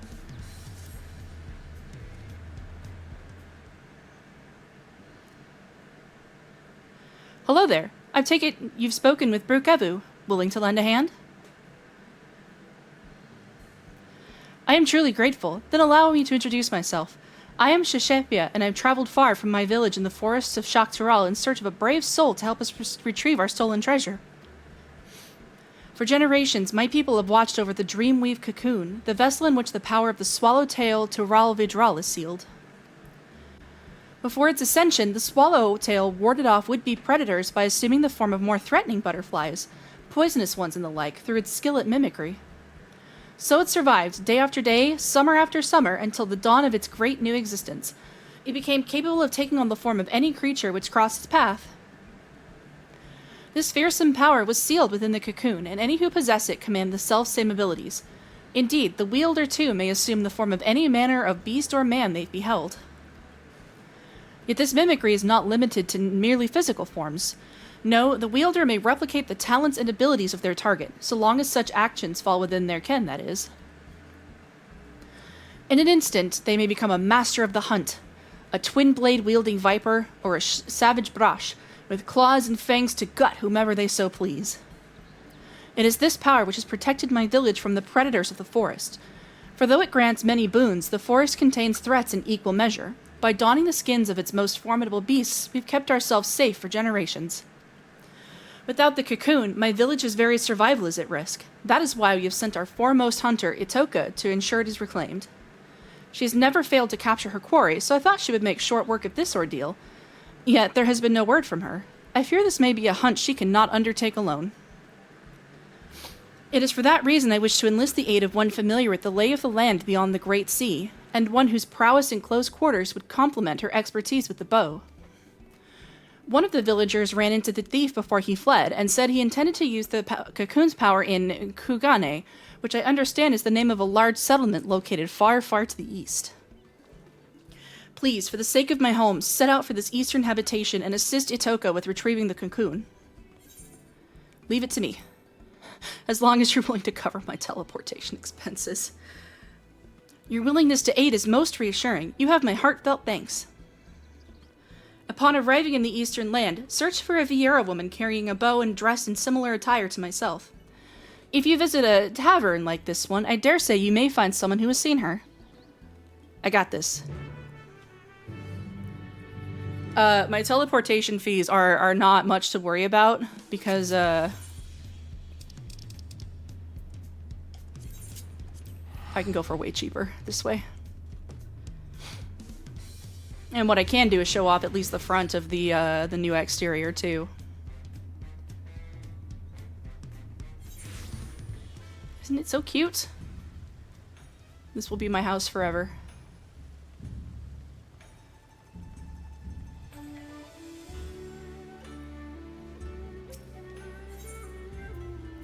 The bridge will take us back to Ishgard.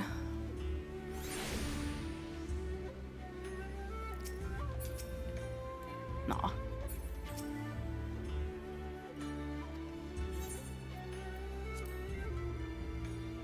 See? Much cheaper.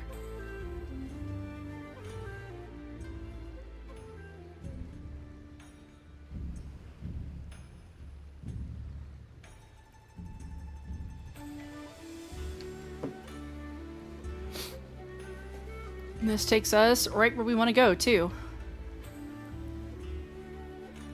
Sheeton, isn't that crazy mascot that buys up ad space on Twitter? Alas, from Tural, was it? Sorry, can't help you. That reminds me, though. I heard Tural has its own variety of spirits called mezcal. Been meaning to taste it myself for an age now, but I've no idea how hard it is to get one's hands on a bottle of it here.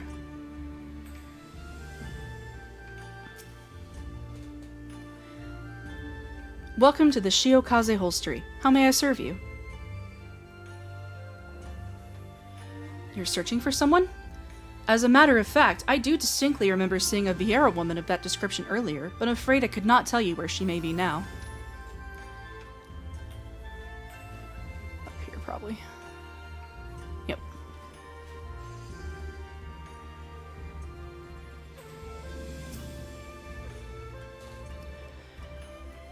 A Vieira woman bearing a bow? Why, yes, I do recall such a person. It was hard not to notice her, really, given how she was peering at every little thing.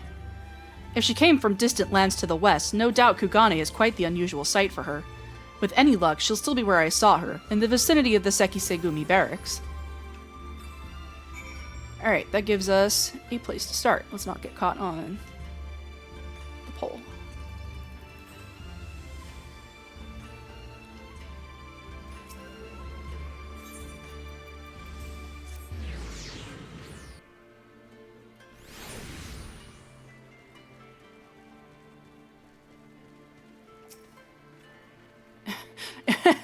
Itoka-esque woman. Okay, what voice do I want to give her?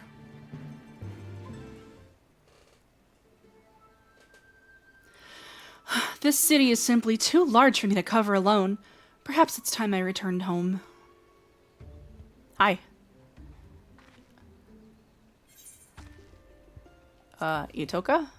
I can't assume. I really can't. What is with all of the cute ladies in these quests? Like, dang. Yes, I am she. And you are...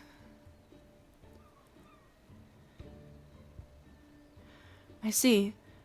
Sashepia was always a worrywart. I won't deny I appreciate the help, though. Ascertaining the whereabouts of the cocoon has been no easy task. I've managed to secure a room and board in this lodging after arriving at Kugane, and have been using it as a base to track down the thief ever since. I'll tell you all I know. According to an eyewitness from my village, the thief is a middle-aged Huron male. That's all we have to go on regarding his appearance. Yet so long as he possesses the cocoon, he can be anyone and anything. An elderly woman traipsing along the street, a child throwing a ball, mayhap even the dog chasing after it. Truth be told, I was nigh at wit's end trying to find him. That is, until I discovered a series of unusual squabbles that have been occurring around the city. After investigating these incidents, I found one commonality. The instigator in each case invariably had no recollection of the incident, let alone inciting it. What's more, eerie accounts have begun to circulate amongst the residents. Some folk they've claimed they've somehow been seen in two places at once. Based on all of this, I believe the thief's been using the Dreamweave cocoon to transform into innocence and spread discord throughout the city. Stands to reason we can find him by following the trail of chaos left in his wake, no? And yet, even should we apprehend him in whatever form he's hidden himself within, there's nothing to stop him from feigning ignorance.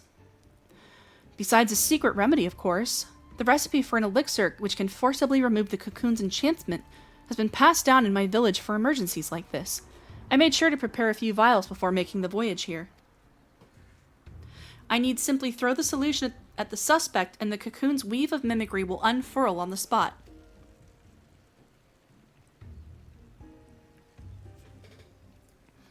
That covers everything. Now, let's say we see if there's any trouble afoot. The thief undoubtedly will not be far from here. Let me know when you're ready. We'll catch him together.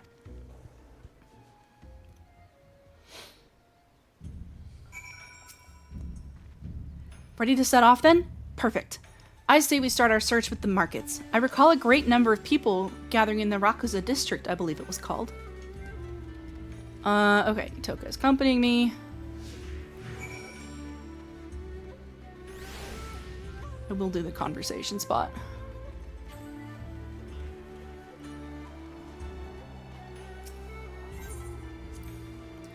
To think that all of this was wrought by mortal hands. Remarkable. My people have ever lived in harmony with nature, but that doesn't mean we condemn the ways of those who choose otherwise. In fact, in the brief time I've been exposed to settlements like this, I've come to see such places have their merits too. You know what? That's very fair. There is not one right or wrong way between the two styles of life.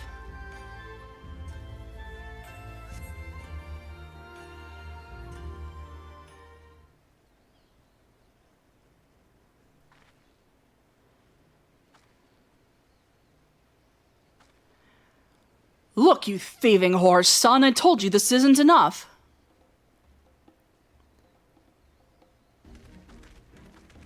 Well, that escalated quickly. But sir, that cannot be right. I am sure I gave you your change in full. Enough! Hand over my money or I'll take it by force. The customer is suspicious. My thoughts exactly. Reveal yourself, villain! Oh no, honey, no.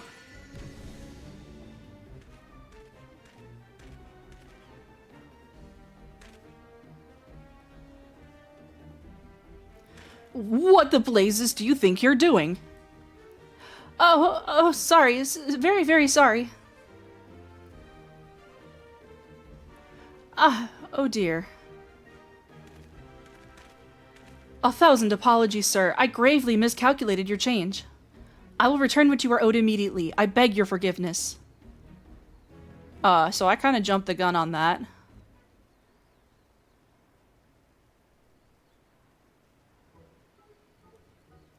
My bad.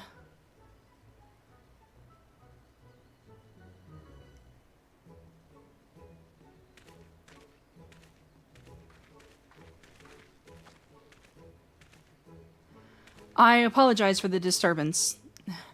How dreadfully embarrassing. Well, a hunter doesn't quit after a single arrow misses its mark.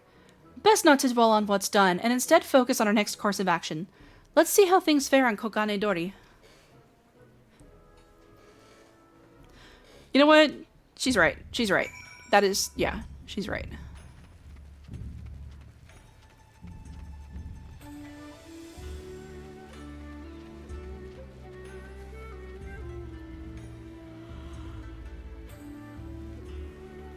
Oh, excuse me.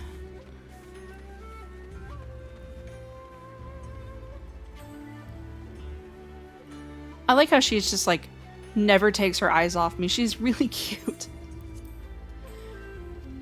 Oh wait, we did that one.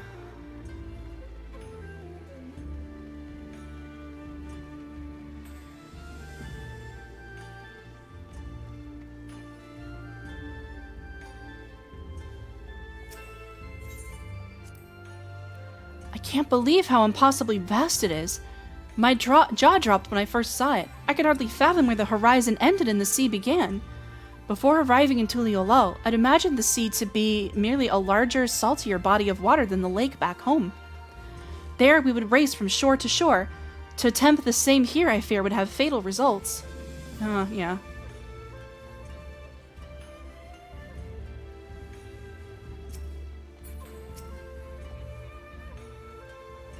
Okay, I'm gonna watch and wait this time. I have learned my lesson here.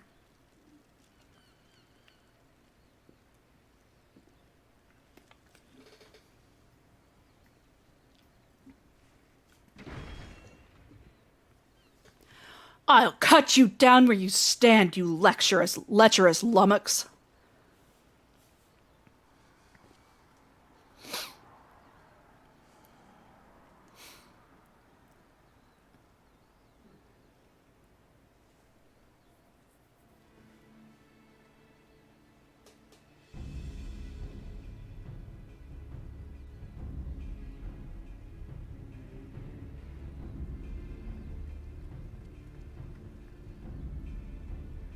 What is going on here? The big bloke yonder allegedly laid his hand on that grizzled fellow's woman. Afraid this may come to blows. Calm yourself, man. I have not done what she claims. You dare add insult to injury by calling her a liar? Ignore him. I told you, that pig defiled me. Cut him down this instant. There is no truth to her words. Wherefore does she spout such rubbish?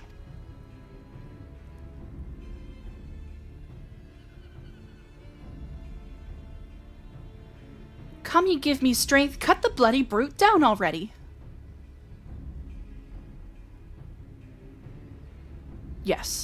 Not less than your head shall serve as penance for your crimes. Very well. Let my blade prove my innocence. Okay, she's sketchy. It's her, right?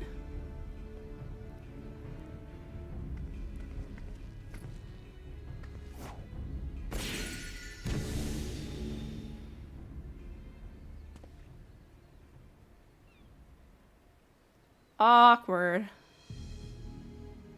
I swear to God if it's Karasu again. Was that really necessary?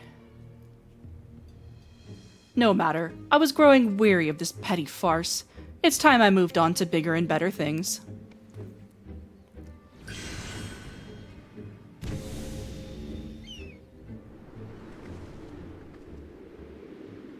Bruh. Oh no, you don't! Take him down, Itoka.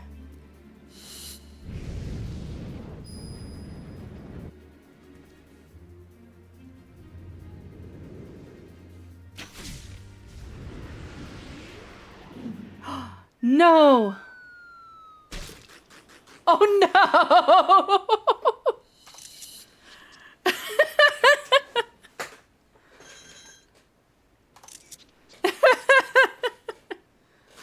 Oh my God.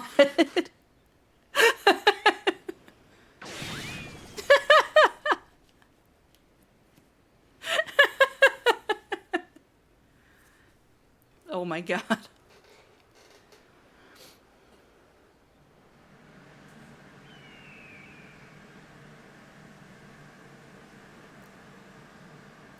How odd. My bow is more out of tune than I realized. Hell of a shot either way though, like you almost had him.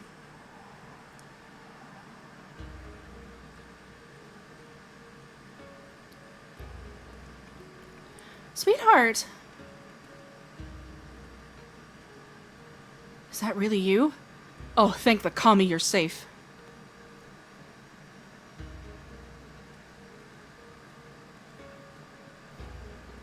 Excuse me. I found her lying unconscious in an alleyway nearby. She had only vaguely recalled being attacked from behind before losing consciousness. So the villain knocked her out before assuming her visage in a ploy to deceive her husband. I fell for the deception like a complete and utter fool. I do not even know how to begin to make amends. There are no amends to be made. You simply acted as any husband would. Due to your involvement, this matter was resolved without bloodshed. The Seki Segumi thank you. 'Tis regrettable, however, that the villain managed to escape. A criminal who can change their shape at will is exceedingly dangerous. Know that the Seki Segumi will alert the populace to this menace and remain vigilant for any suspicious activity in the city.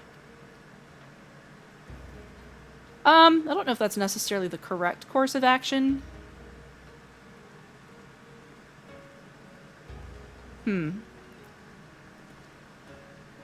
Let's return to my lodgings. I'd like to go over where we stand with our elusive quarry.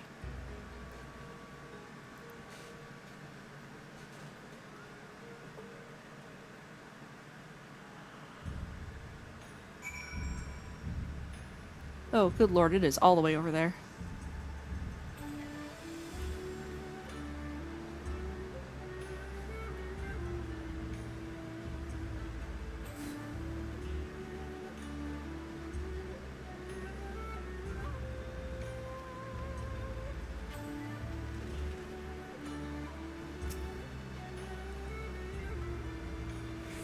As predicted, the thief has been using the cocoon's power of mimicry to incite conflict around the city. What he hopes to accomplish by doing so, however, is still unclear. And so, as long as he has this power, our sole means of tracking him remains the havoc he left in his wake. A trying trail for any hunter, but I'm heartened to have a warrior like you beside me as I tread it. We'll catch him together, and when we do, we'll mete out the justice he deserves, Crow. Toka is eager to continue the hunt. Good to see you, Crow. For better or worse, I haven't heard about any unusual incidents in Kugane since our last altercation with the thief. There may be a reason for that. Do you remember when he claimed he was moving on to bigger and better things? If we're to catch him, we may have to expand the scope of our search beyond Kugane.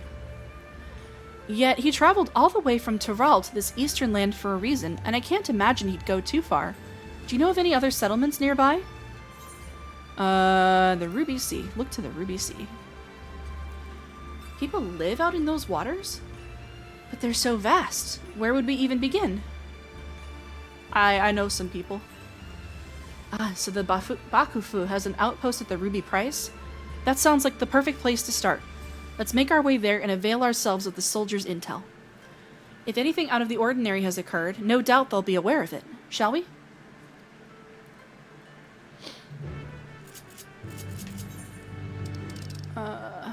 Going to... Okay.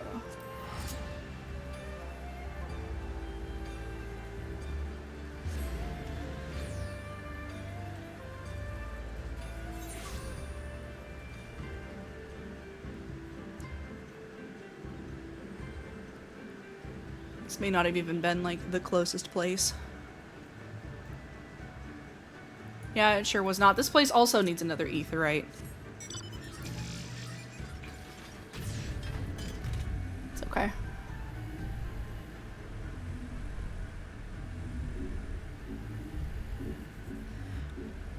It is so weird seeing stuff have a, like, tilt to it now. Didn't used to do that.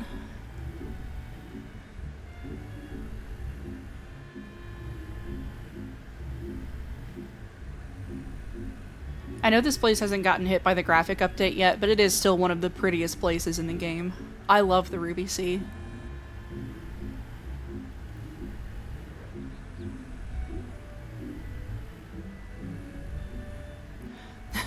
I remember the launch trailer for Stormblood. There was a Lalafell doing play dead in the water, because that was when they introduced underwater travel. And he was just laying there face down in the water, and nobody else that I played with at the time noticed. And so I was like, so what'd y'all think of the dead Lalafell? They were like, the what?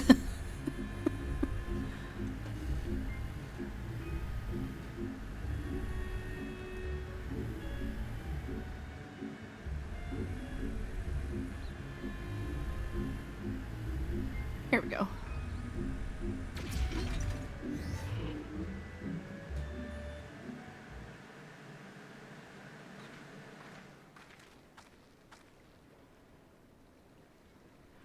Well, this is unexpected. What brings you to the Ruby Price? Disputes? Strange you should ask. Not even a moon ago, the waters of the Ruby Sea were poised to turn a sanguinary shade. Uh-oh. Please, tell us everything. Confederate skiff approached the Ruby Price without authorization, and its occupant began hurling insult after insult in an obvious attempt to provoke us. We did not succumb to their provocations, however. After warning the vessel we'd fire if they drew an ilm closer, they withdrew without a word. However, should they attempt to provoke us again, we will not display the same level of restraint, and the roar of our cannon shall signal their comrades to rally in full force. The waters will flow red. Of that there can be no doubt. Tensions run high. Not like this has ever occurred. I see. Thank you for the information. Might we speak privately?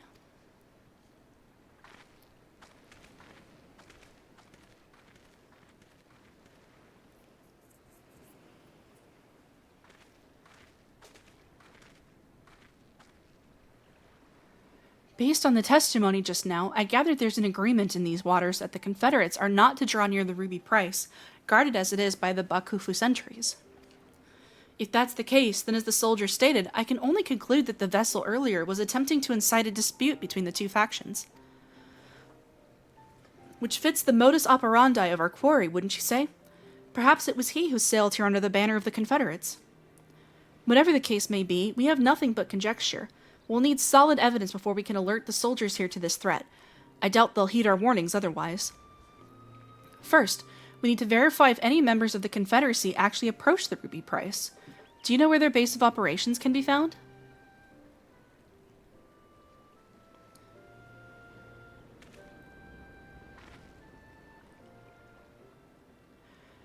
Sakazuki. Looks like it would be fastest for us to swim there.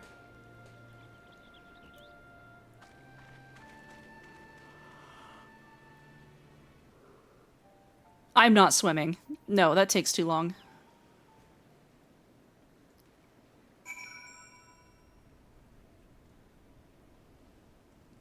Oh, well, okay.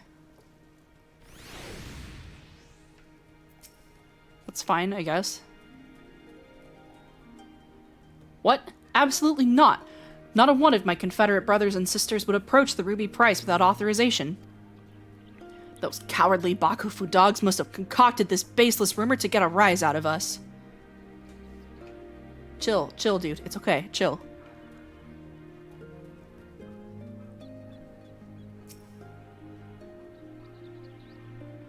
The soldiers at the Ruby Price said that, did they? Pardon my language, but that's a load of shite. We have no interest in Hingen waters. If anything, I've seen their skiffs encroaching on our territory of late. If you ask me, they're the ones thirsty for blood. Interesting.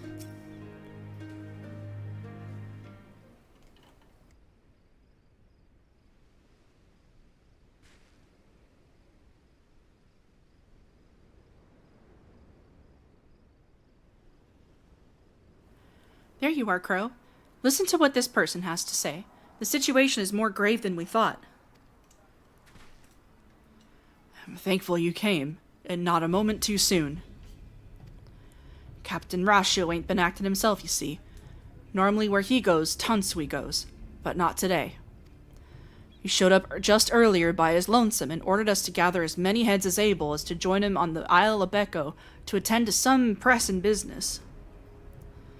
Normally I'd oblige the captain without a moment's hesitation, but I had a feeling something weren't right.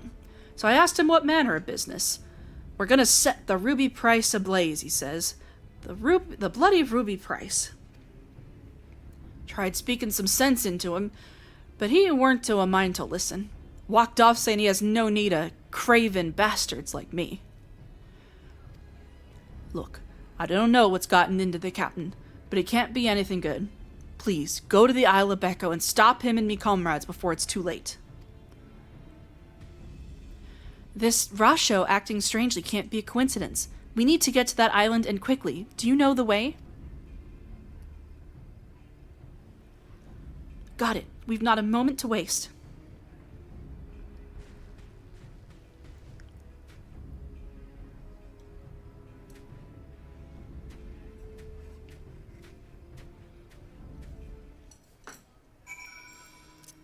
Do I know the way? Yeah, we fly.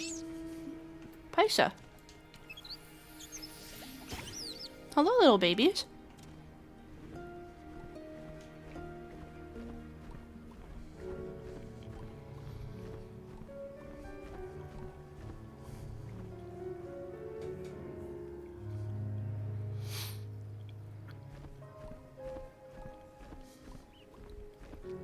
According to my weather app, it is 69 degrees outside. Nice.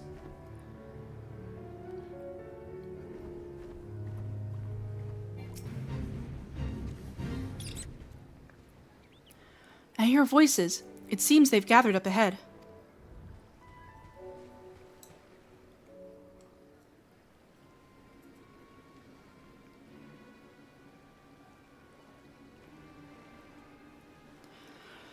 Those scum think they can encroach on our territory and get away with it?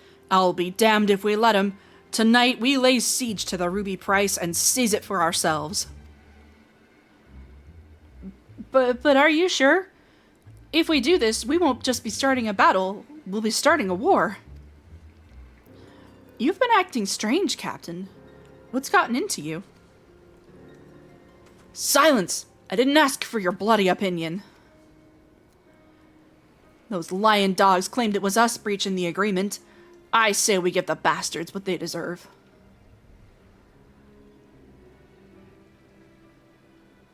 This isn't the Rasho I know. You are not welcome here. Be gone if you value your lives. You're a terrible actor.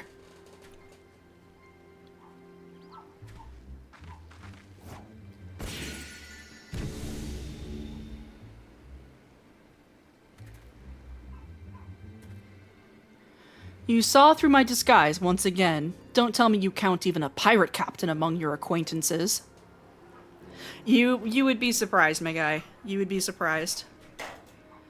What are you trying to accomplish? Why incite such conflict wherever you go? Why? Sorry to disappoint you, but contrary to the passage of the Unbound's prattling about freeing the world from the tyranny of government, I have no grand designs. I wish merely for everyone to show their true faces. Folk love to put on airs of sophistication and virtue, but push them towards the edge, and their masks slip off to reveal the monsters underneath. They'll go for their neighbor's jugular to save their own skin. You've seen it for yourselves. It's quite the spectacle.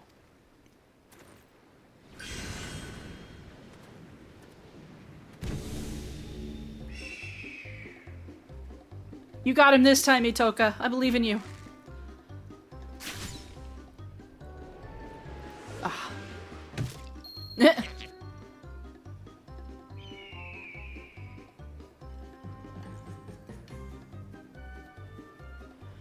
Damn it! The winds are too strong.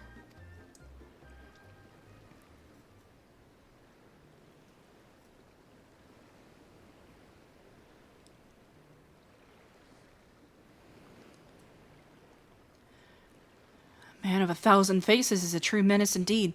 We'll return to Onokoro forthwith to alert the captain. Rest assured, the Confederacy will be keeping a close watch over the Ruby Sea.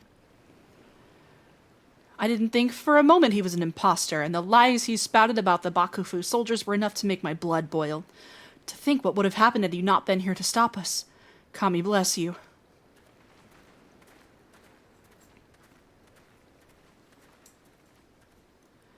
All he wants is to expose people's so-called true faces? Then he would use the cocoon for such a petty cause. Unthinkable. Let's return to Kugane for the time being.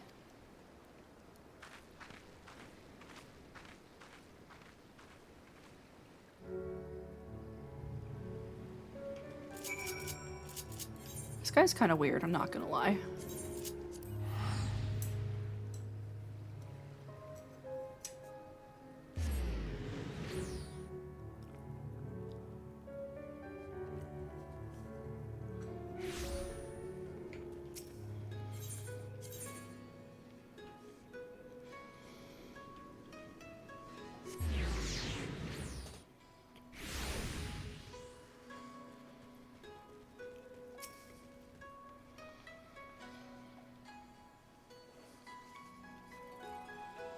Sorry. Damn it all. I can't believe a bastard like that. Forgive me. I find myself more disgusted with that villain each time we see him. And I think all of this is driven by small-minded spite. From what I could gauge, he didn't fly towards Kugane during his escape. I believe he seeks a new settlement to terrorize. Now that the Confederacy and I are acquainted, I'll see if they can't help me sniff out his roost. No doubt where there's smoke, he'll be there stoking the fire. And I suppose I'll use this period to tend to my bow. Next time, my arrow will fly true.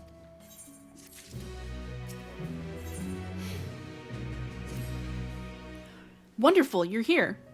Ever since the incident in the Ruby Sea, I've kept a line of communication with the Confederacy, and they just reported something you'll be interested to hear. Apparently, a man impersonating the distinguished Lord of Doma was recently exposed. One of the Lord's retainers saw through the pretender's facade when he was attempting to stir up trouble in the Doman Enclave. The impostor then reportedly transformed into a hawk and fled. Clearly, our quarry now nests in Doma. I'd like to resume our hunt immediately, but I'm not sure where he may go after his failure in the Enclave. Do any locations come to mind? A town in Yanxia called Namai, you say? That sounds promising. The extent of your knowledge is truly remarkable, Crow. Excuse me. Then without further ado, let's make our way there and see if the residents have noticed any unusual activity.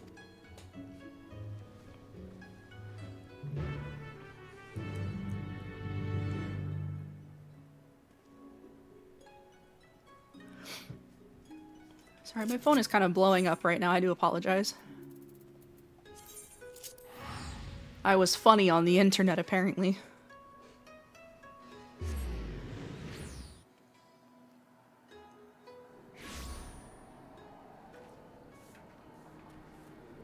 Okay. Let's talk to the villagers. There you are. Trouble? None that I can think of. For a blessing, all has been peaceful. Wouldn't that be nice?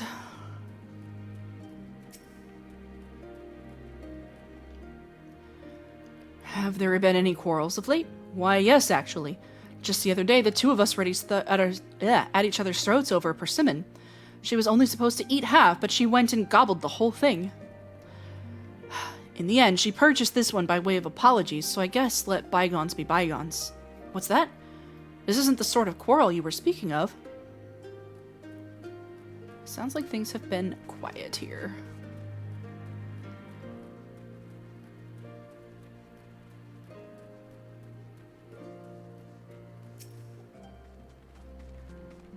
By the Kami's grace, our quaint village has not seen strife since the Imperials were ousted. There has been news, however, of a man impersonating Lord Hien at the Enclave. As I'm told, when Lord Hien voiced intentions to invade Naxia, all present grew wary of the individual. None more so than Lady Yugiri, who saw through the farce immediately. After he was exposed, the villain fled the scene with haste. Unfortunately, efforts to find him have not borne fruit.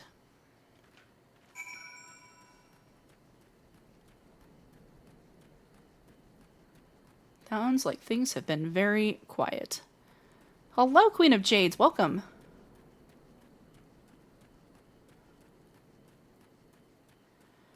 We are just getting into the last of the role quests that I need to re-up my full mentor crown. We're doing the melee one.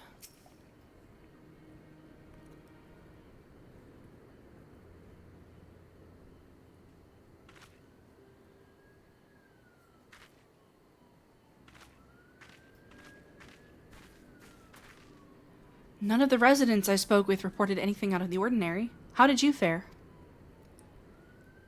Nope, nada. It seems the villain is not here. Where might he have gone? I'm so sorry if you can hear the siren out there. They are not coming for me, at least. Yeah, I've been enjoying it so far. I really like Itoka. I think she's a fun character. Huh? What are you doing here?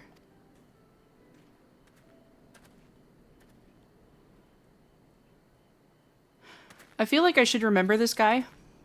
A friend of yours? Don't hang your heads like we're strangers. We met just moments ago, remember? Oh no, you asked me how to reach the House of the Fierce. Uh-oh. Oh no. Good grief, lad, you're lost, aren't you? I can understand your embarrassment, but I'll tell you the way again. Listen carefully now. Follow the descending paths leading north out of the village until you see a small pond, then simply dive in and swim. The House of the Fierce will be on the other side. Could he have impersonated you this time? This doesn't bode well. We must hurry. Much obliged, sir.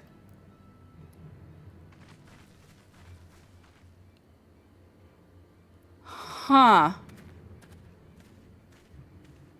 So I've got a chicken to fry, apparently. Jerk.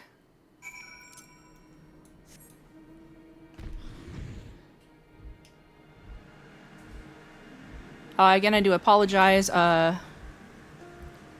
for the sound of my air conditioner going on and off. It does get very warm up here. We just missed each other in game. I was spearfishing painfully for 4 hours over there. Oh no! Oh no, I hope it went well in the end at least. Just how far must we swim to reach this place? I dare say my days spent in the lakes back home are about to come in handy.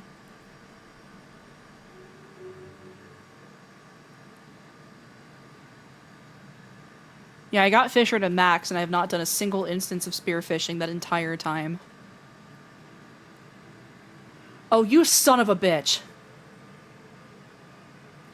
0 out of 10, I got the mysterious fish with the cost of my soul. Isn't that just fishing in this game, though?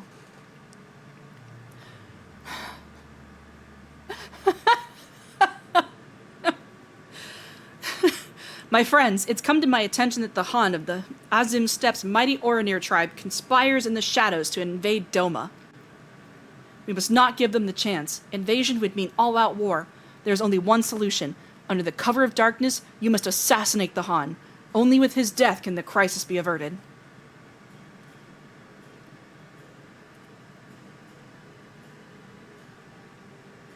I grow wary. Perhaps I should observe my targets more carefully. With all due respect, these allegations must be brought before Lord Hien. It is imperative we receive his instruction before acting. That would be playing right into the Oranir's hands. After all, an impostor disguised as Lord Hien was but recently exposed. An Oranir spy, there can be no question. Yet the spy has fled, their whereabouts unknown. They could be anyone and anywhere, weaving new schemes even as we speak. Decisive action must be taken. That is why I came to you. So, the impersonation of Lord Hien was but a part of the Oranir's grand scheme? But why would those who fought alongside us for Doma's liberation conspire to invade? Forgive me, but you do not seem yourself, Crow. Something isn't right. Because I'm desperate. A shadow looms over Doma, and only with your help can I cast away its dark pall. Please, lend me your strength. Our honored friend Crow risked life and limb to see Doma free, yet you address him with suspicion and doubt. If he says we must act first to prevent greater bloodshed, then we must act. It is true that he has never led us astray. Brothers and sisters, let us join hands with Crow once more to drive back this shadow rising over Doma. No. Bad idea. Bad idea.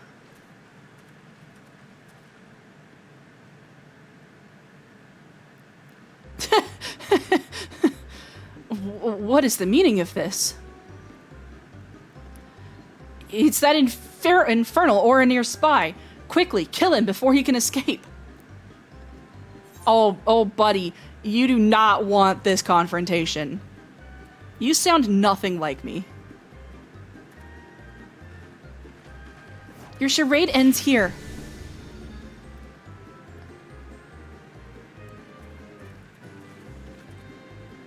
It's you. Such persistent vermin. I hate this fucking guy. I hate him. Please, Itoka, I need you to get one shot off. Skewer me that chicken, I'm hungry.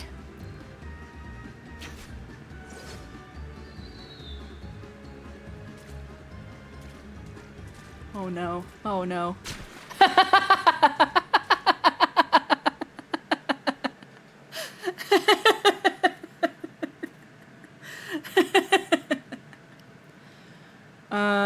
The problem appears to be your aim, not the bow.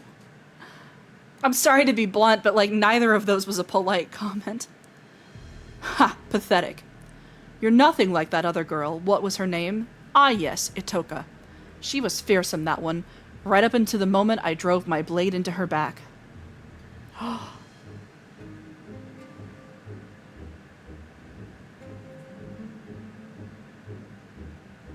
What is this?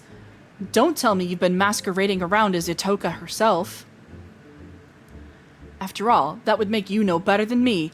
Hiding behind the name of another won't erase the blame you bear for everything that happened.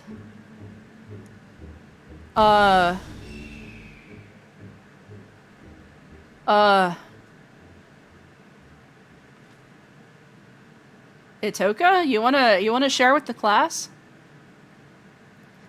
I'm sorry, I swear I'll explain everything to you later. For now, we should apprise these men and women of the situation. I think you should be apprising me of your situation.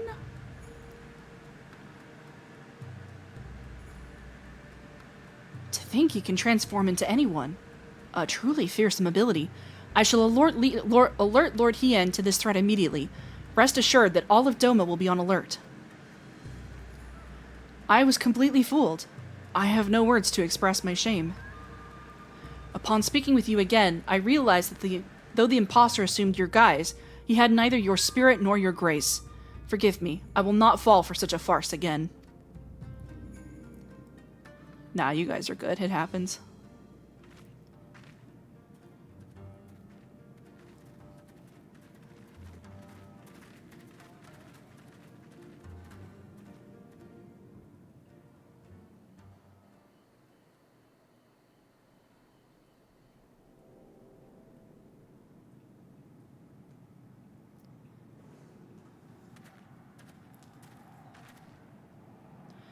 Might I have a word?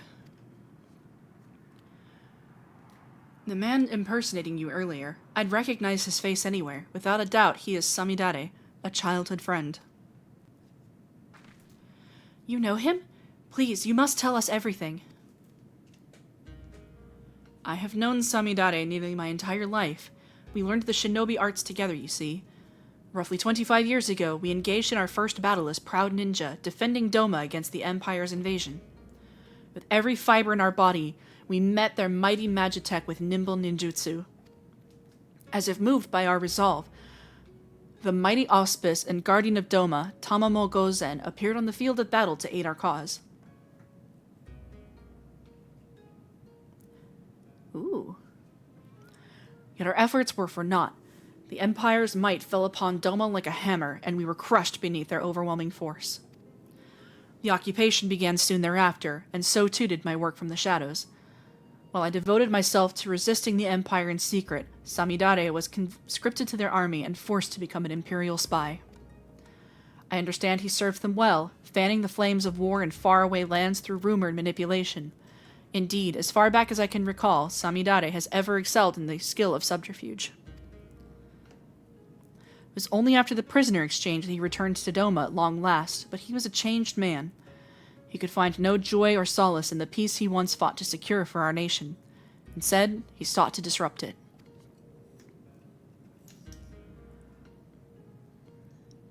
War has taught me the truth of this world. Civility is but a facade to hide man's savagery, and I'll provide it here in dear Doma. The fool I am, I thought he was jesting.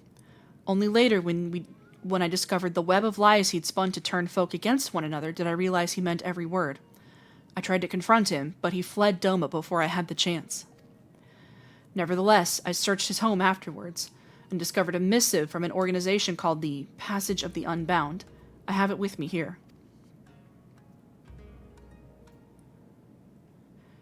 Dear illustrious Samidare, we extend our deepest gratitude for your interest in joining the Passage of the Unbound. With each passing day, your secret order draws closer to its goals, and we shall require exceptional talent for what lies ahead. Bearing these needs in mind, we have decided to welcome you into the fold. To celebrate the start of an auspicious future together, we invite you to meet your colleagues in Tuliolal and have enclosed your ticket within. Exceptional talent? Exceptional egos, more like. This Passage of the Unbound kept a watchful eye on nations far and wide to recruit cutthroats like Samidare who only follow their own desires. Upon his arrival in Tural, Samidare's ambitions guided him to my home, where he stole the Dreamweave cocoon and set out to use it for his own twisted ends. I'm afraid that appears to be the way of it. In all likelihood, it is the Passage of the Unbound which alerted him to this Dreamweave cocoon's existence.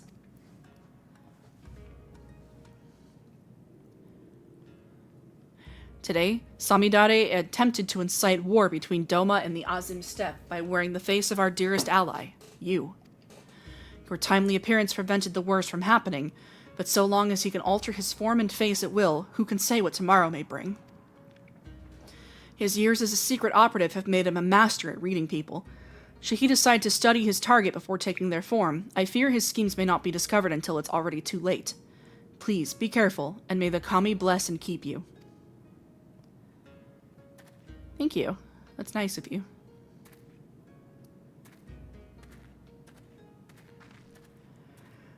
Attempting to find Samidare now would be a fruitless endeavor. He could be any bird in the sky or any beast roaming the wild. Let us return to Kugane. I'll reveal everything to you there. I promise. Yeah, I sure hope so. I have questions.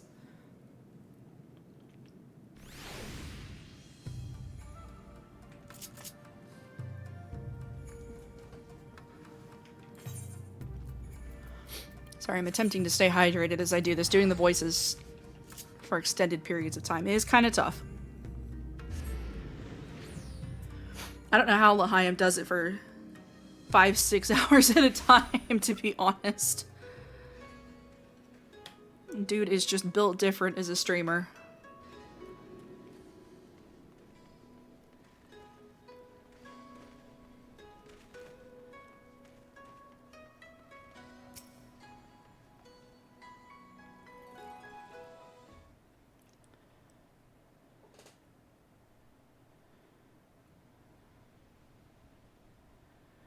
I am grateful for your help today. Once again, I let our prey slip away. The only silver lining is that we know who he is now. More importantly, I apologize for deceiving you. As Samidare said, I'm not the greatest hunter of my home. I'm not Itoka. I'm Kiyuki. Kuiki. I hail from the same village as Itoka, and I too am a hunter, but only in name. You've seen my aim for yourself. Yet most shameful of all is that it's my fault the Dreamweave cocoon was stolen.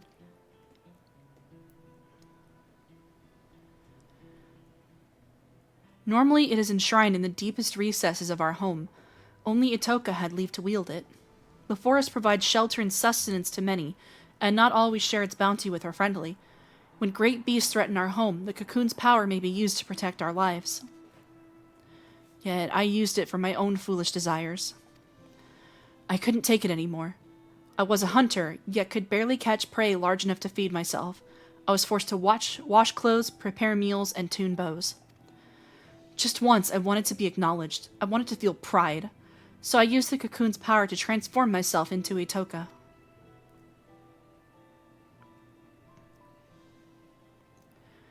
With her dexterity and finesse, I finally caught a prey befitting a true hunter. As I carried my prize home, he appeared.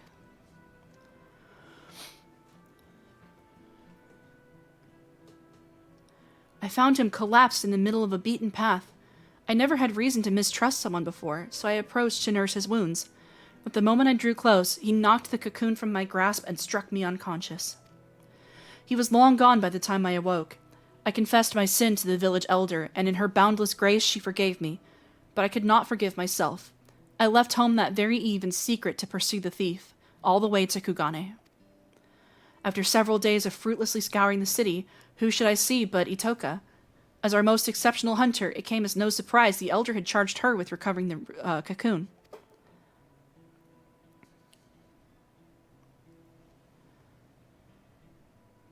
She was astonished to see me, of course. I had told no one of my actions. I feared she would send me home, but when I expressed to her my shame, my anger, she consoled me and told me we would find the cocoon together.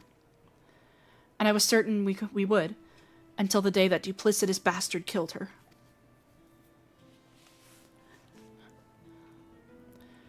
You appeared soon after her passing.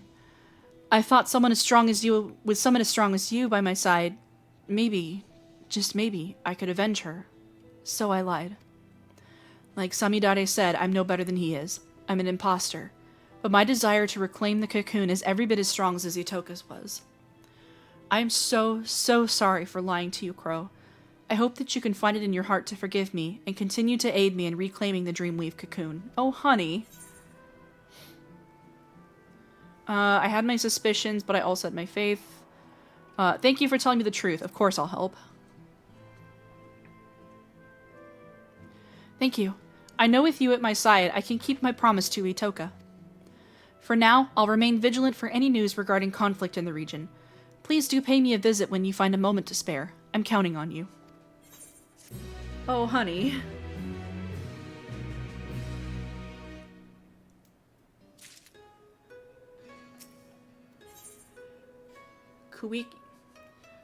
Hang on.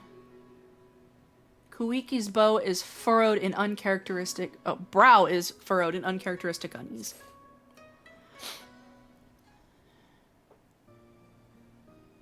Crow, I'm so relieved to see you. I thought you might resent me for lying to you, that you might refuse to lend me your help again. I'd certainly be hard pressed to reclaim the cocoon alone in this foreign land. I truly meant what I said before. I'm counting on you. Though I'm ashamed to admit it, when I first arrived here, I was nearly swindled out of an heirloom by a talking catfish. I'd been scouring the city for a shop to pawn my choker so I could secure room and board, you see, when the catfish approached me, claiming it'd buy the necklace for a fair price, offered me a handful of coins that glittered like gold. I was about to accept the offer when Itoka appeared. In mere moments, she discerned that the catfish's currency was counterfeit and ended the transaction then and there. She dragged me to the markets afterwards and pawned her own necklace to secure lodgings for the both of us. From the moment she arrived, Itoka took care of everything. What I'm trying to say is, I can't do anything on my own. I'm reckless and impulsive, and I'm just really glad to have you by my side. Oh, sweetheart, I would die and kill for this rabbit. I love her. Oh, hello. It's been some time, my friends. Pray forgive my sudden visit, but I come bearing urgent tidings. We spoke with you at the House of the Fierce. What brings you all this way? I was able to make contact with Samidare. I told him I was willing to make amends and join my oldest friend in exposing the lies in people's hearts. He responded most eagerly and bade me meet him in secret. Wait, really? Did he say where? Aye, Hell's Lid. I have a mind to lay an ambush for him, but not knowing the extent of the power he wields, I thought it best to seek help. And so I came here to beg your aid, Crow. Your strength and valor are unequaled, and we cannot apprehend Samidare without you. We may never get a chance to catch him unawares like this. There's no time to lose. Wait. Forgive me for speaking plain, Huntress, but I fear we would only be a hindrance to Crow when the fighting begins. Hold up. Let us go to Hell's Lid by skiff and meet his after the villain is subdued. Oh, I take your point. You're right. Without us there to distract him, Crow can focus wholeheartedly on the battle. Sorry, would you mind going it alone? We'll be there as soon as we can. Hmm.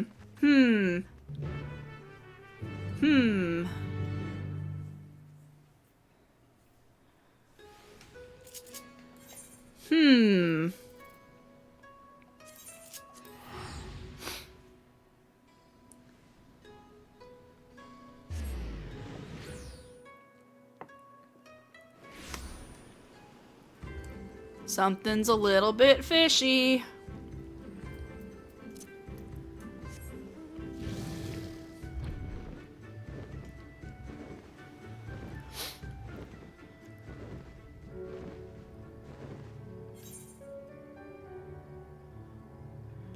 Would Tamamizu have been closer? Yes. Would it have been faster? Probably not.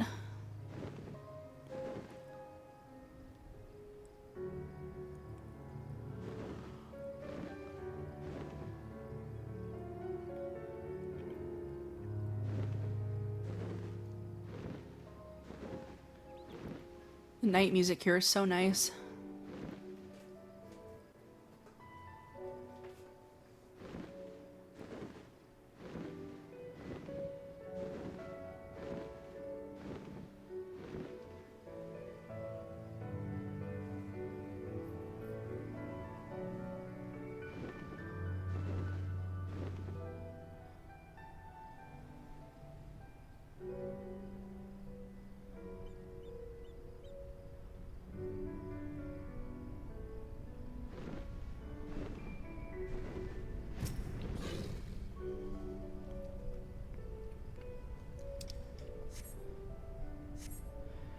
You see no sign of Samidare. Perhaps his lair is further ahead. I don't think it's here, buddy.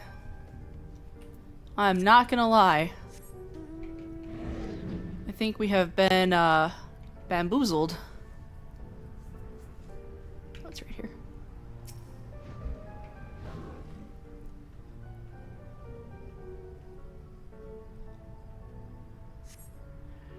You still see no sign of Samidare, but feel an unsettling presence.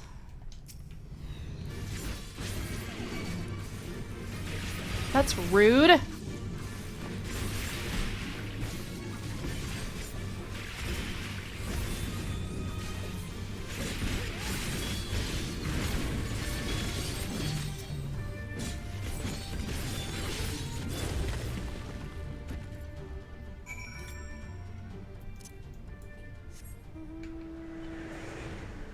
Oh, cool. I'm still on fire as I go.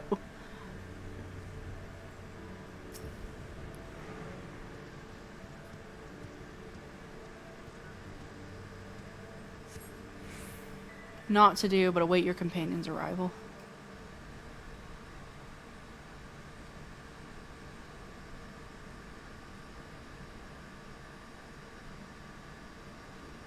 Hey, you alright? I came as soon as... Oh, is the battle over already? Where's Samidare? I was attacked, but not by Samidare.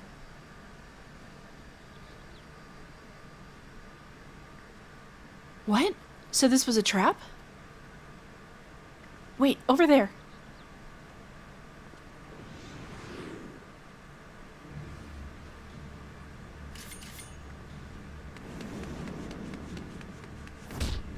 Meh.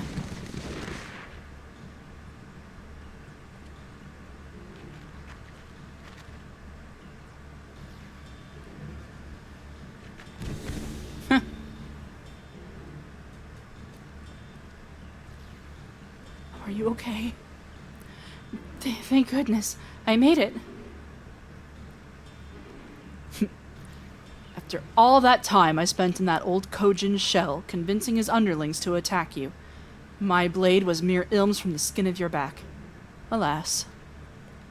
Meticulous plan gone to waste. It seems I underestimated your strength, and the failed huntress's tenacity. I dare say I'm outmatched, and no common beast I might mimic can stand against you. I must contemplate your deaths with more care, more rigor.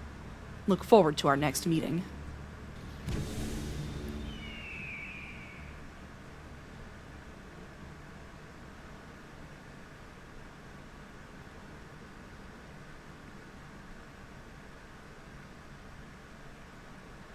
Nice save, though. Forgive me, I needed to catch my breath. Samidare's friend was the villain himself. As soon as the skiff made it to the open sea, he threw me overboard. I damn near had to swim like a fish to make it here in time. He's made me into a fool. Again. He waylaid me before using a similar ruse. By the time I figured out what was what, Itoka was already... I always wondered how a craven like Samidare was able to kill her, our greatest hunter, and now I know.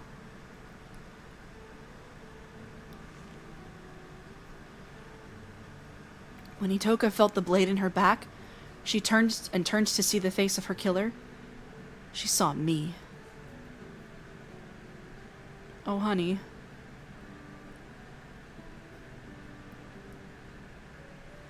I'm glad I was able to prevent history from repeating itself. I don't want to lose you, too. We should return to Kugane.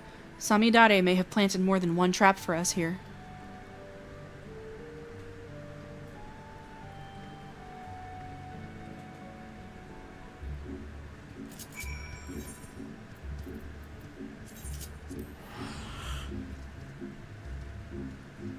Ooh, excuse me, I'm so sorry.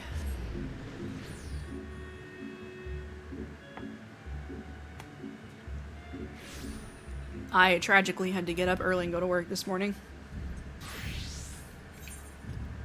Where am I going? This way.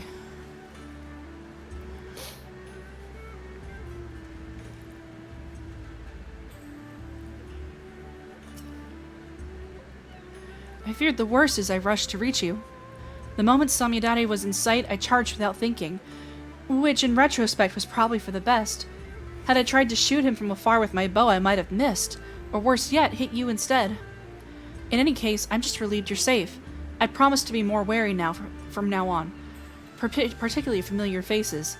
It hardly needs saying, but remember to keep your guard up as well. For now, I'll resume my efforts to gather information on Samidare's whereabouts. You'll be the first to know once I have a lead. Oh, we're getting close.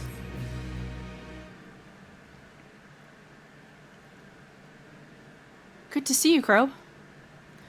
Or should I say, Samidare. There's only one way to be sure. I needed you to tell me something only you and I would know. When I used the cocoon to take on Itoka's form, what creature did I hunt? Oh god, I don't know if she ever told me. You never told me.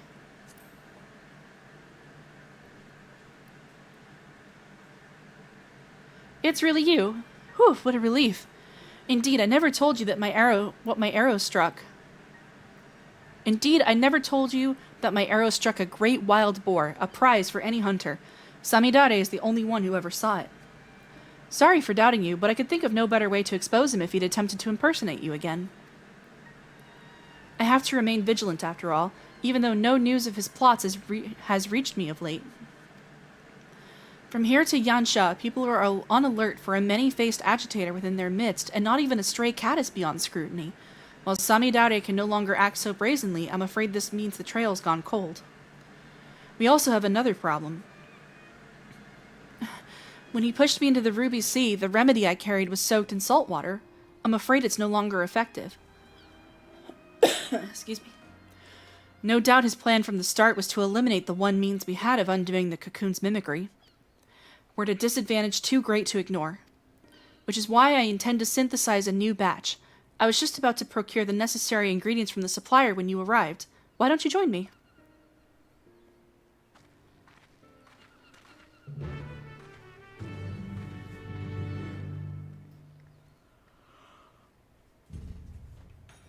Excuse me.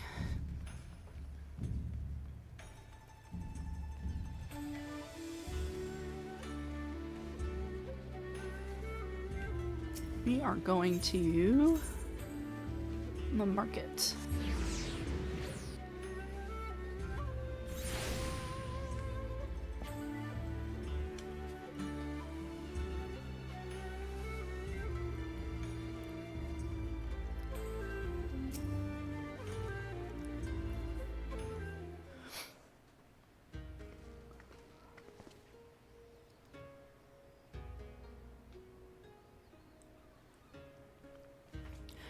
I've never heard of such materials. Where are they found? Deep in the forests of Tyrol, a land beyond the Great Sea and far, far to the west of here. Tyrol?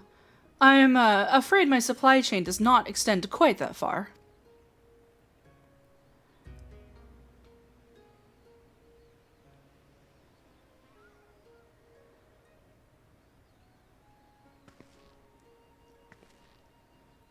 I feared as much. It doesn't help that the materials can only be harvested when the season is right. Even if I were to return home now, I doubt I could find what we need. We have no choice but to give up on the remedy. I'm sorry. Now we're at the mercy of Samidare's cunning. Hello there. Tell me, have you any salves that might ease my aching back?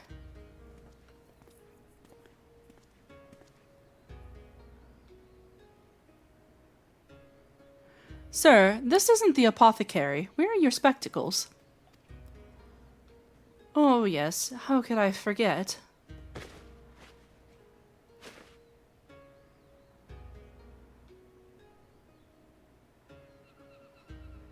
Ah, much better. Sometimes I forget I'm blind as a bat without these. Forgive me, Kashi. Ugh.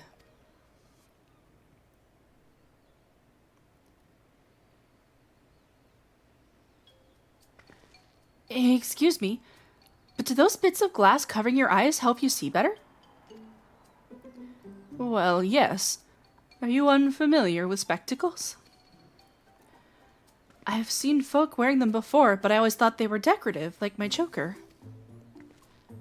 Tell me, where can I procure a pair of my own? Yamabuki is your man. He has the breadth of an artisan. He has a breadth of artisan contacts who will ensure you receive a pair fine-tuned to your specifications. You'll find his shop on this very street. I'll look for him, thank you. Oh, honey, she's just nearsighted. That's why she can't hunt.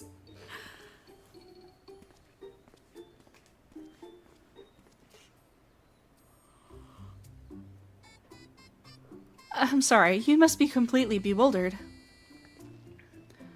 I thought a failure of a hunter like me would never be able to aid you in battle, but I've just come to realize there's hope yet. But let's not crowd this stall any longer. Care to join me over there?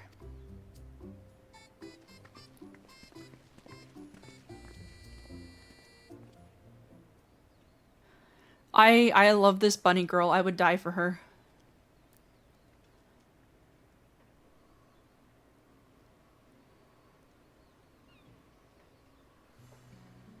Ever since I was a child, I've had trouble seeing things from afar.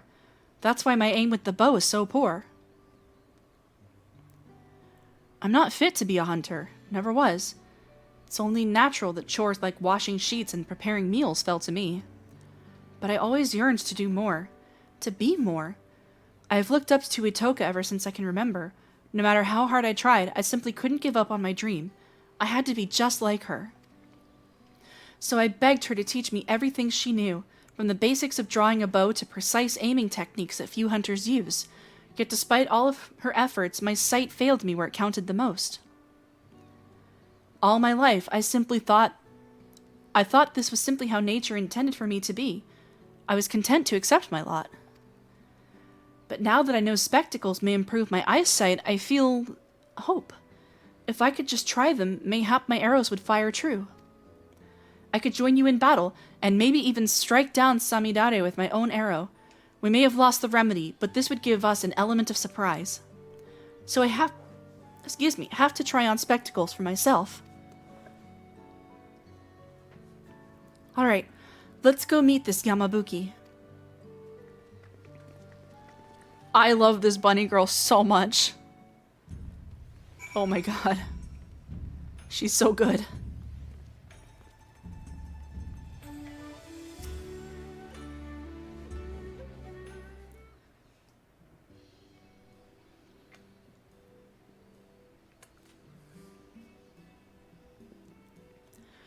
A pair of spectacles, is it? I can certainly get your order in the pipeline, but I'm afraid there'll be a wait.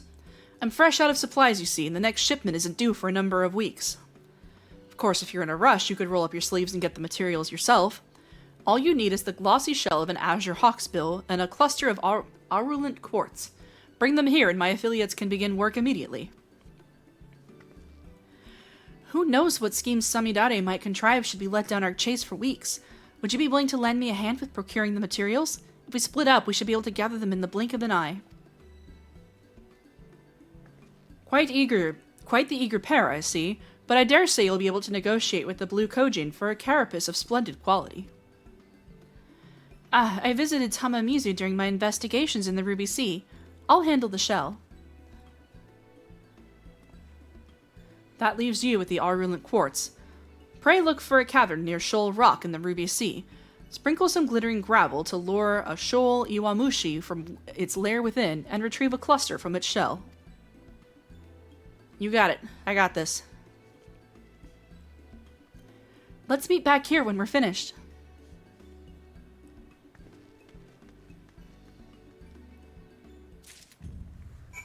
Okay, where are we going? Hanakoro.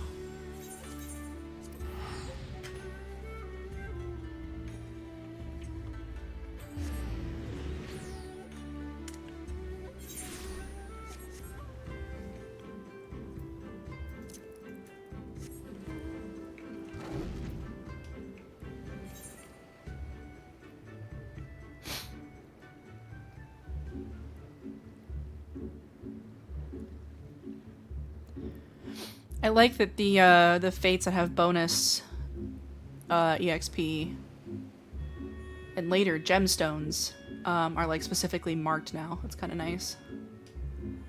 It's inside. Okay. Got it.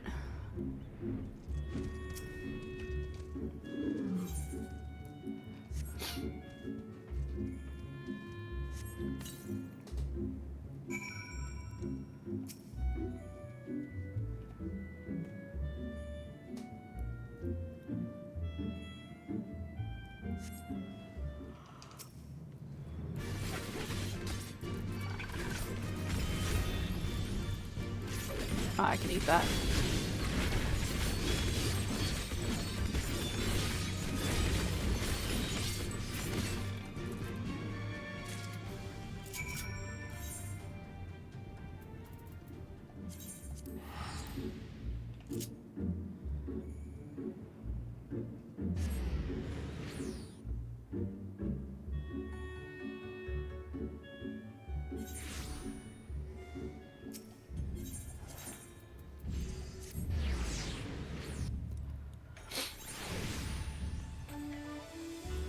I appreciate people that have to deal with the ads. I appreciate that so much.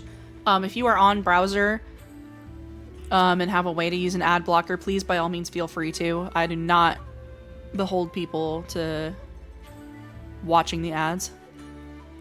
Ah, you're the first to return. I trust you have the quartz in hand.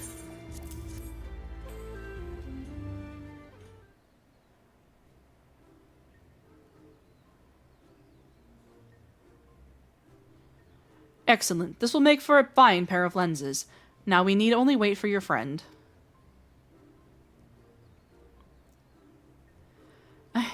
I'm back.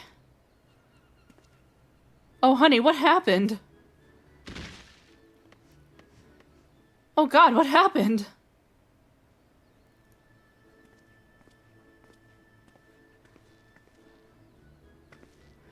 Sorry, didn't mean to alarm you like that. I spoke with the Kojin of the Blue as planned, but soon learned that the Hawksbill shells have been sparse of late. They were reluctant to part with a single one. I was able to wear them down, though, until they proposed an exchange. If I dealt with the red Kojin who'd invaded their fishing grounds, they'd spare a shell. I knew my bow would be useless, so I took a leaf out of Crow's book and fought him up close and personal. As you can see, I took quite the beating, but so did they. I may be a little worse for wear, but the trouble was worth it. I have the shell as promised, and with it, your associates can get started. Indeed they can. Let us first measure your eyesight, and then they can get to work.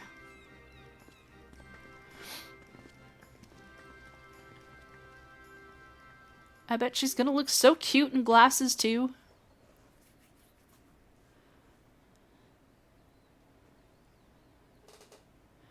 This is incredible. Everything is so vivid. Yeah, every year when I get my contacts adjusted, I have, like, eagle vision for the first couple of weeks. Oh, she's adorable in glasses. Look at her, she's so freaking cute. Why, I'm sure I could hit a bird over the horizon. Come, Crow, I want to fire some test shots at the sign over there. Hold on. That seems like a fine way to earn the ire of the Sekisegumi. I'll prepare some targets for you, so let's move somewhere less crowded. Of course. Thank you for going to the trouble. She's so fucking cute. Oh my god. I love her.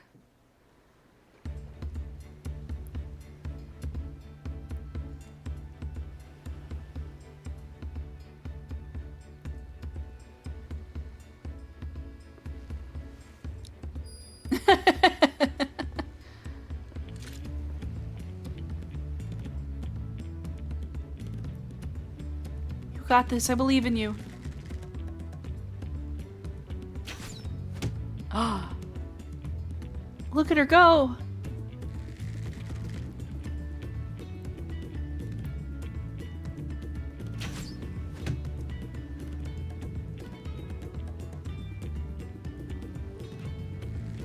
Ah.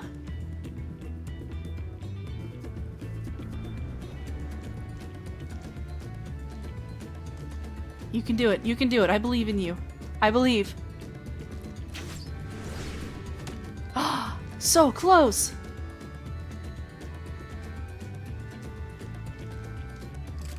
Good enough. I did it. I really did it. After all these years, my aim is true.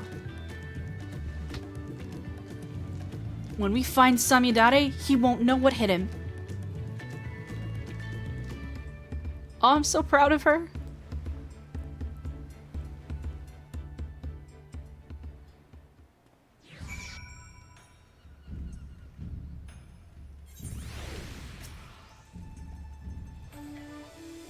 I don't know if I can properly describe this feeling to you. After so long, I don't feel like someone pretending to be a hunter. Finally, I don't feel like a burden. As soon as I catch even a whiff of Samidare's trail, we stop him for good. When that moment arrives, please lend me your strength for one last time. Together, we'll retrieve the cocoon and return it to my village.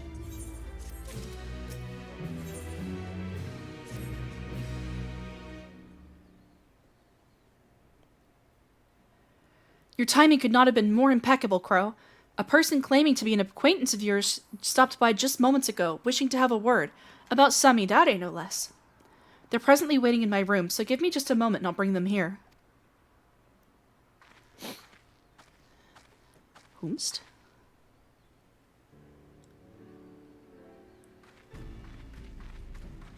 Sirena! You look well, Crow. Forgive me for eschewing pleasantries, but there is an urgent matter I wish to discuss.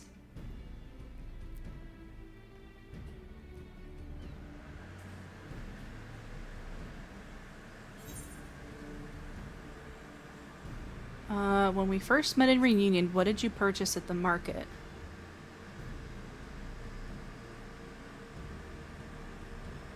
Kinsai, as I recall. I had insufficient funds to purchase it myself, so you helped me gather Whisper Root to trade for it instead. Oh, thank God it's the real Sirena. It would seem you, too, have grown wary of imposters. Then we can proceed straight to the heart of the matter. You appeared in Mol Ilo a few days ago, claiming Hian had been driven to madness, that he was assembling an army in Doma with plans to conquer the Azim Steppe. For a blessing, we'd already received word from a Doman envoy that an agitator was mimicking others, and we saw the ruse for what it was. Unfortunately, when we attempted to capture them, the impostor transformed into a sheep and disappeared among the bands grazing on the plains. When I informed our friends in Doma of the incident, I was told that you have been using Kugane as a base to track down the perpetrator, and I thought it best I apprise you of this happening. Samidare, he won't relent. His schemes won't end until we make them end. You may discover a clue as to his whereabouts in Reunion. If anyone in the steppe has seen him, that is where they will be. Now, I must alert the other tribes to this threat. May the wind speed your way. I hope you and Sadhu's honeymoon went well, by the way. Off to the Azim Steppe, then. With any luck, someone in Reunion will have insight to offer.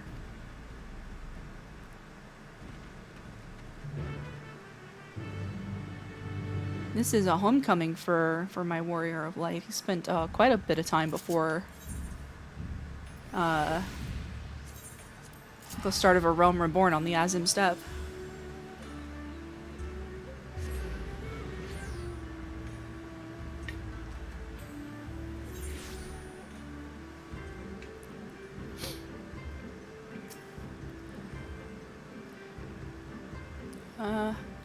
Someone stirring up trouble? A quarrel among the tribes is common as the rising sun. Not a day goes by without it. Now, if you'll excuse me, I have goods to sell. Kindly continue your inquiries elsewhere.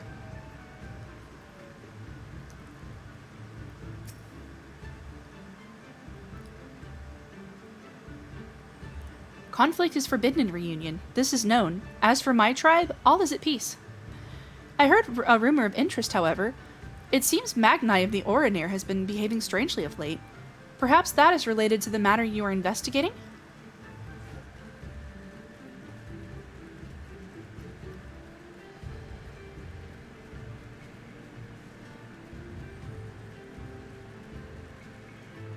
God, I love the Azim Steppe so much. Conflict. Not besides the normal quarrels between tribes. Certainly no disputes on the scale you speak of. But I have heard rumors that Magnai has been sneaking out from the Dawn Throne. Where could he be going, and to do what, I wonder? Could be a lot of things, to be fair.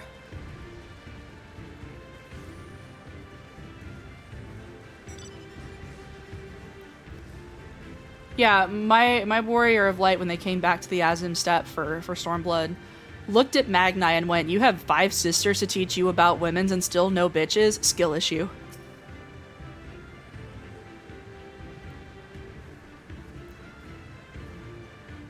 Were you able to learn anything of interest? I've also heard rumors pertaining to this Magnai. One person even stated they saw him heading toward a place called Bardam's Metal not long ago. Mayhap his is the form Samidare has chosen to take on. Whatever the case may be, we'll find the answer at Bardam's Metal. We can't allow Samidare's depravities to go on any longer. Steel yourself, for when next we face him, we're putting an end to all of this. Ooh. Good, you're ready. Once the battle begins, there's no telling which form Samidare might take. An eminent warrior, a fearsome beast, or worse. He's also shown more scrupulous behavior in his preparations of late. Whatever his form, we would do best to assume that he has thoroughly studied its strengths and will use them to full effect. Yet I am not the feeble hunter I was before. Together, with your martial might and my exacting eye, we will defeat him. At long last, Itoka shall have her vengeance, and my village shall see the cocoon returned. Let's go, let's go, let's go, let's go, let's go.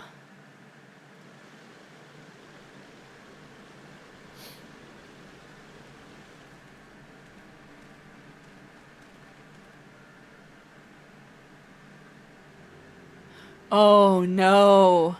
Oh no. Oh no, I see what's about to happen here.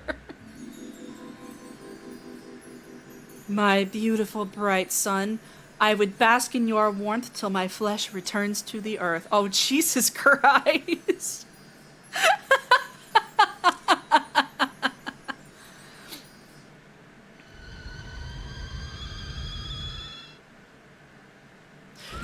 I don't think Magna is the one being impersonated. Has the feral dog gone rabid? You speak these honeyed words to lure me into your cot, only to slit my throat as I sleep.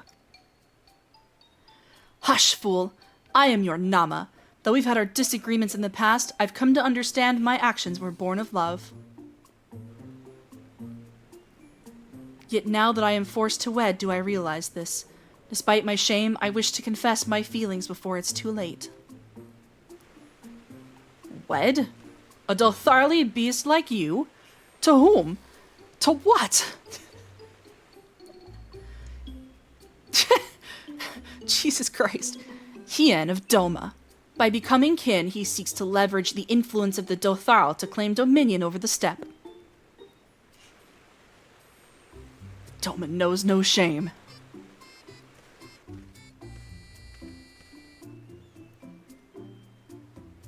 Very well. I will consider your proposal. Far-fetched though it may be, I cannot overlook the possibility that you are my Nama. That's a whole lesbian, sir. But first, we must gather our warriors. The Doman's impudence cannot go unpunished. We march for Doma come morrow's dawn.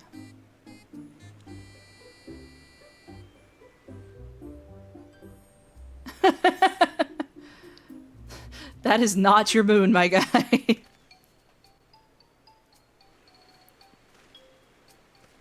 You, what are you doing here? Is it not obvious? They are spies of Doma, come to quash any thought of resistance. You must kill them, quickly. But he is the Han.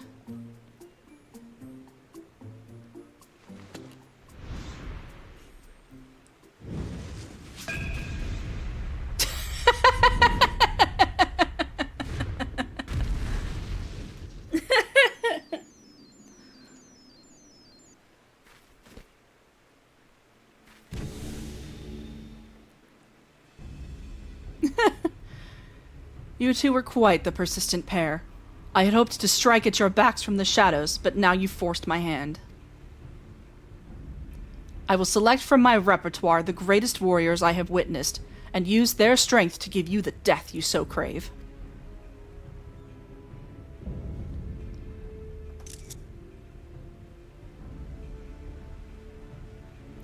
Beginning with her.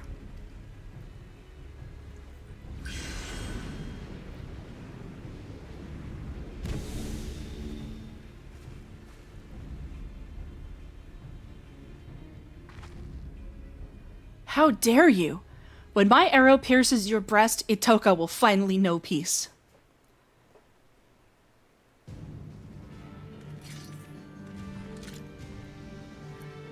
Jesus, dude.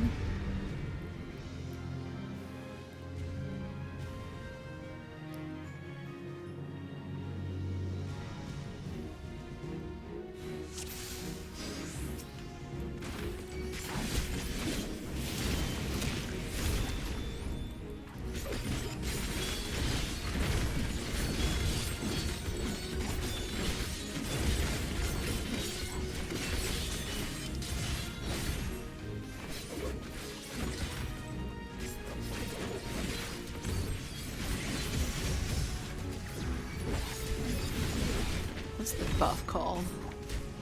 Dream Woven Mimicry. Okay.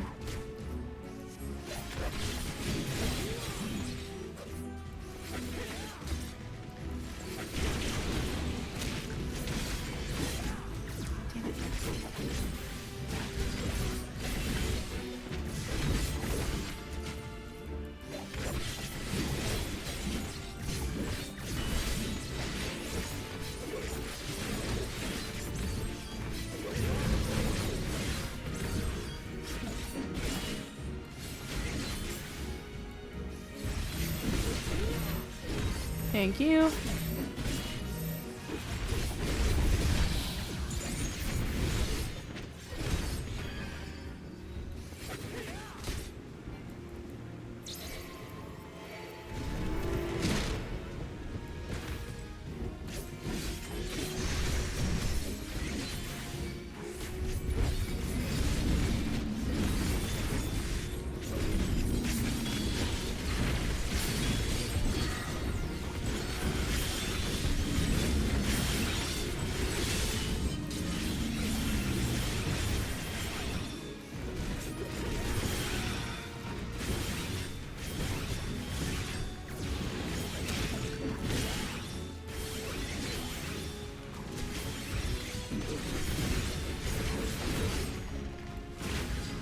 It's really funny to me that now he's starting to pick from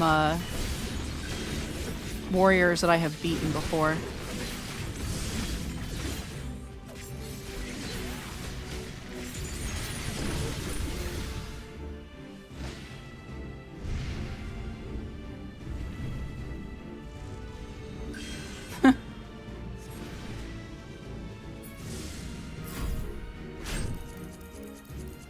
Oh, they give us so much time to do that.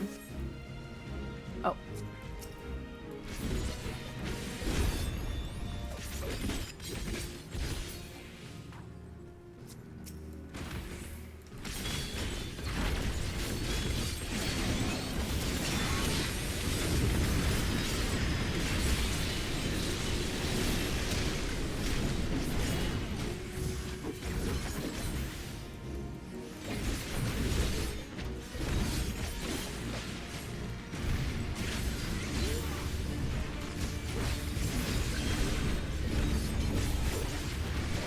Ooh, okay.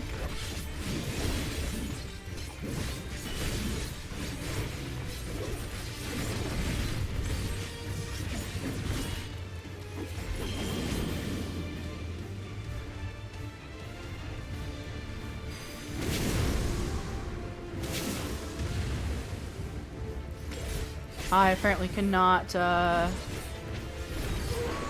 sure cast that.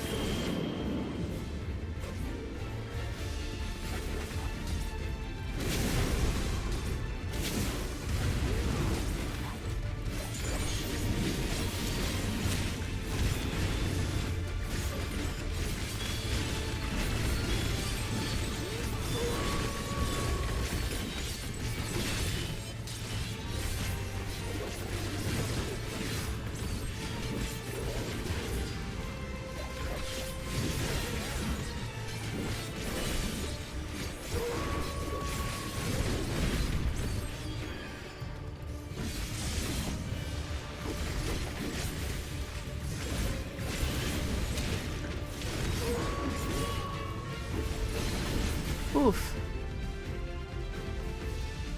That's not good.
Sorry, Viper's got a lot of buttons on it.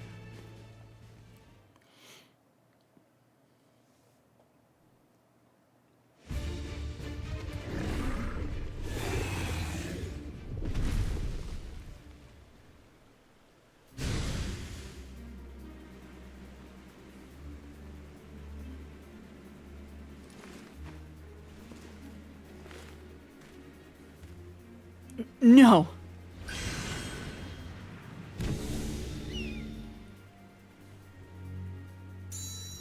Get him, girl, you got this.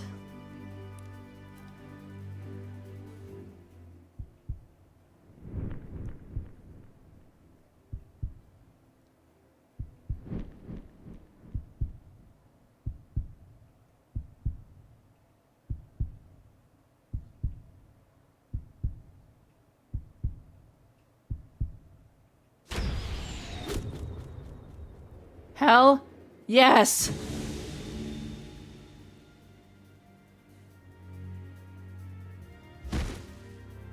Oh.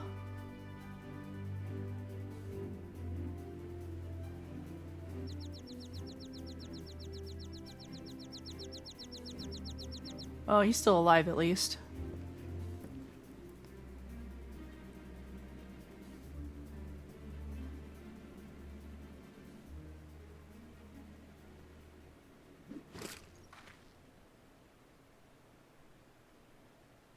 Itoka, it's finally done.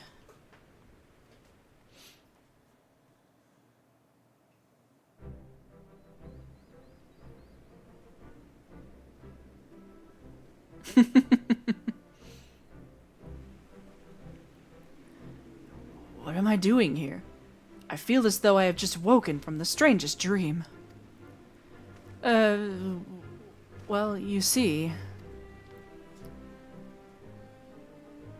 This cowardly cur assaulted you from behind and knocked you unconscious.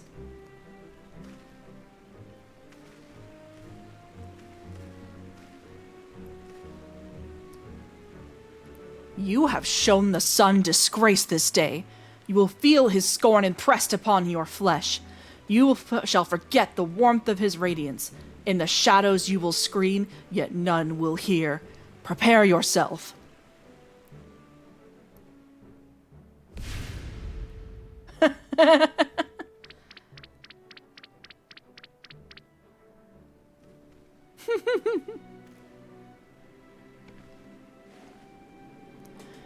Death would have been too good a fate for him.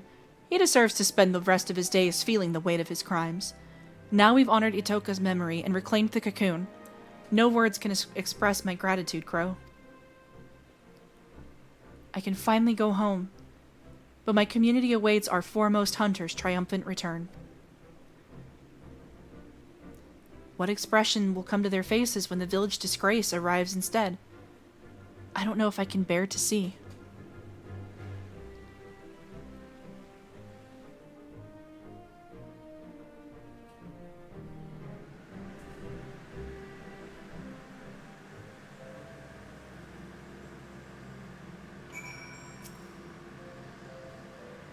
Our journey to reclaim the Dreamweave cocoon has come to an end at long last. Would that I could return home in high spirits. As I recall, you said, Shashepia is the one who requested your help, yes? Let us make the journey back to Tuliolal and report to her all that has happened.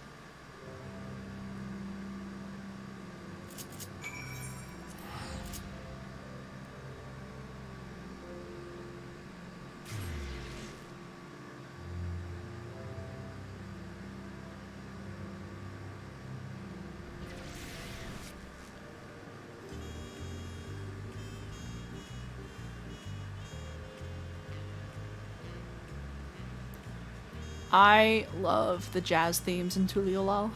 This is so nice.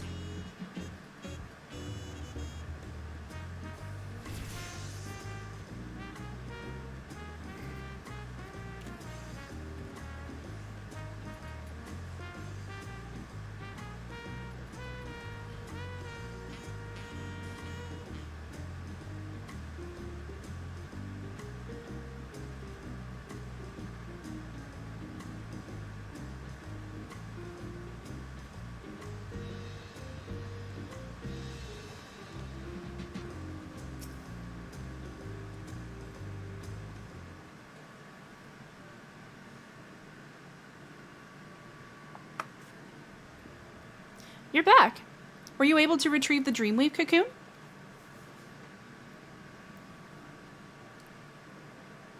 Itoka isn't with you?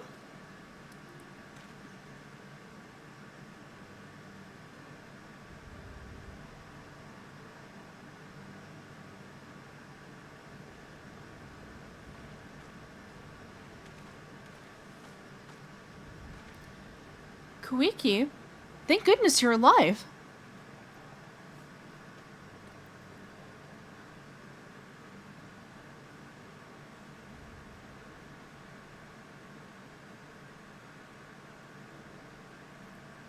May her soul rest in the cocoon's embrace. I can't believe Itoka is gone. Yes, our village's greatest hunter is lost to us, while its greatest failure survives. Here, take the cocoon back where it belongs. Home. I have no right to return. Don't be ridiculous. You are a child of the forest. You are our dear sister. You can always, always come home. The entire village has been worried sick about you. We all saw how crestfallen you were, so when you suddenly disappeared, we feared you took your life. For 3 days and 3 nights, we scoured land and water to find you. Yet now look at you, Koiki. I think that's correct. Not only are you hale and whole, but you have reclaimed the cocoon too. I'm sure that Itoka's spirit hunting in the forests above is smiling down at you with pride. As much as she would rather you take up her mantle, and she would much rather you take up her mantle and protect the village than wallow in guilt over her death. Nothing escapes your gaze now, after all, isn't that right?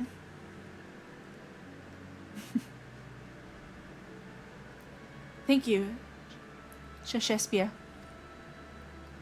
It's settled. You will return home with me, and finally our village can breathe a sigh of relief. And it would be remiss of me to not thank you properly, Crow. For assisting Koiki in reclaiming the Dreamweave cocoon, you have my heartfelt gratitude. I was little more than a liar and a hypocrite when we first met. But during our time together, I've discovered that I'm so much more than that. That with the right tools, even I could become a hunter worthy of following in Itoka's footsteps. I'm truly grateful to you for helping me to see that. Farewell for now, Crow. I hope that one day our paths may cross again. Me too. Her little glasses straighten.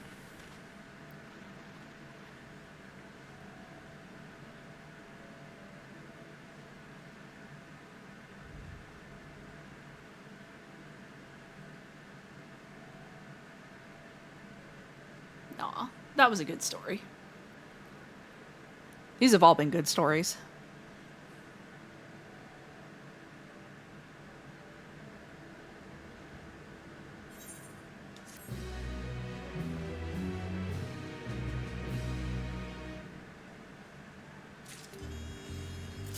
Dreams woven anew. Okay, we have one more thing to do.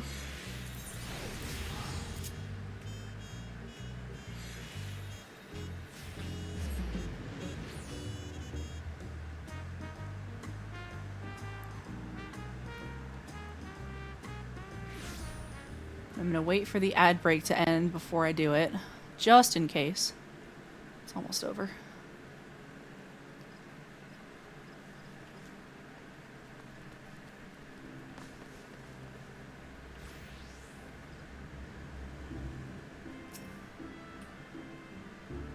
It's a pleasure to see— I'm not gonna do a voice for this guy. It's a pleasure to see you, Crow. The Adventurers Guild is endlessly grateful to all who have chosen to accept the position of mentor. Now, what might I do for you this fine evening? Apply for mentor certification. Battle mentor status acquired. We have our full crown back, baby. You have our gratitude, Crow. New adventurers everywhere will be most appreciative of your service. The Adventurers Guild has certified you as an official mentor. You now have access to the Novice Network and are eligible to receive the experience point bonus from grouping with new adventurers. Battle mentors may also use the Duty Roulette mentor. When interacting with beginning players in the Novice Network, chat channel or in Duty Roulette Mentor, we ask that you do your best to offer advice and encouragement and answer their questions with patience and clarity. You got it, buddy. I am determined to be the mentor that I want to see in the world. I worked very hard to get my comms for this, to get my full crown back in Endwalker, and I am so happy to have it back. I just recently hit my 3,000th commendation too. For anybody who's curious, the trick is white mage in trial roulettes, and dad jokes do not hurt your chances for it. I guess, like, the takeaway from this, I want to show off the 3,000 comm mount, is, like, for example, I was in the level 95 dungeon, last week, maybe?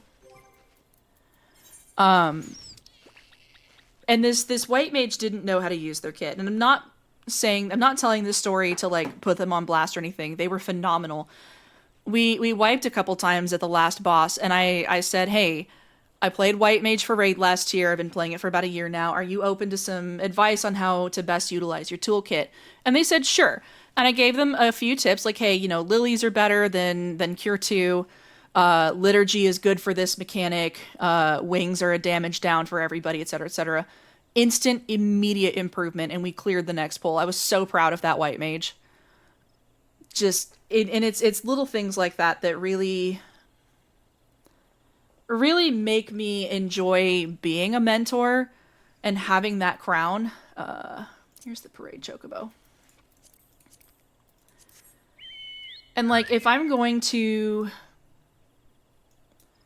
into content, it's with the intent of clearing, and getting salty and getting cranky and being an asshole about it is not going to clear the content. But finding people who are open to suggestions and, like, hey, I'm familiar with what you're trying to do and I have some tips on how to optimize it, and sharing that information is going to help people clear, and it is going to improve the health of the game and the player base, and I think that's really important. So yeah, I'm really, really glad to have that back, and I really hope that I can kind of be part of this slowly growing movement to kind of change the perception of mentors. Like, I know Wes Gallagher was kind of documenting his journey over on YouTube with that. And people have such a preconceived notion of what mentorship is and what they do. Because of people who don't, like they have it for clout or for, how do I want to put this? Like, to show off. But that's not what that's there for. And if people are going to be that way with mentorship, I think that there should be channels to get it taken away more easily, because I've seen some, like, truly toxic mentors, and it's really disheartening. Like, especially given how long I have been playing this goddamn game. I think that at that point it's kind of my responsibility to kind of share what I know and what I've learned over the course of the last 10 years. So I don't know. I'm kind of rambling here. I've got thoughts on it.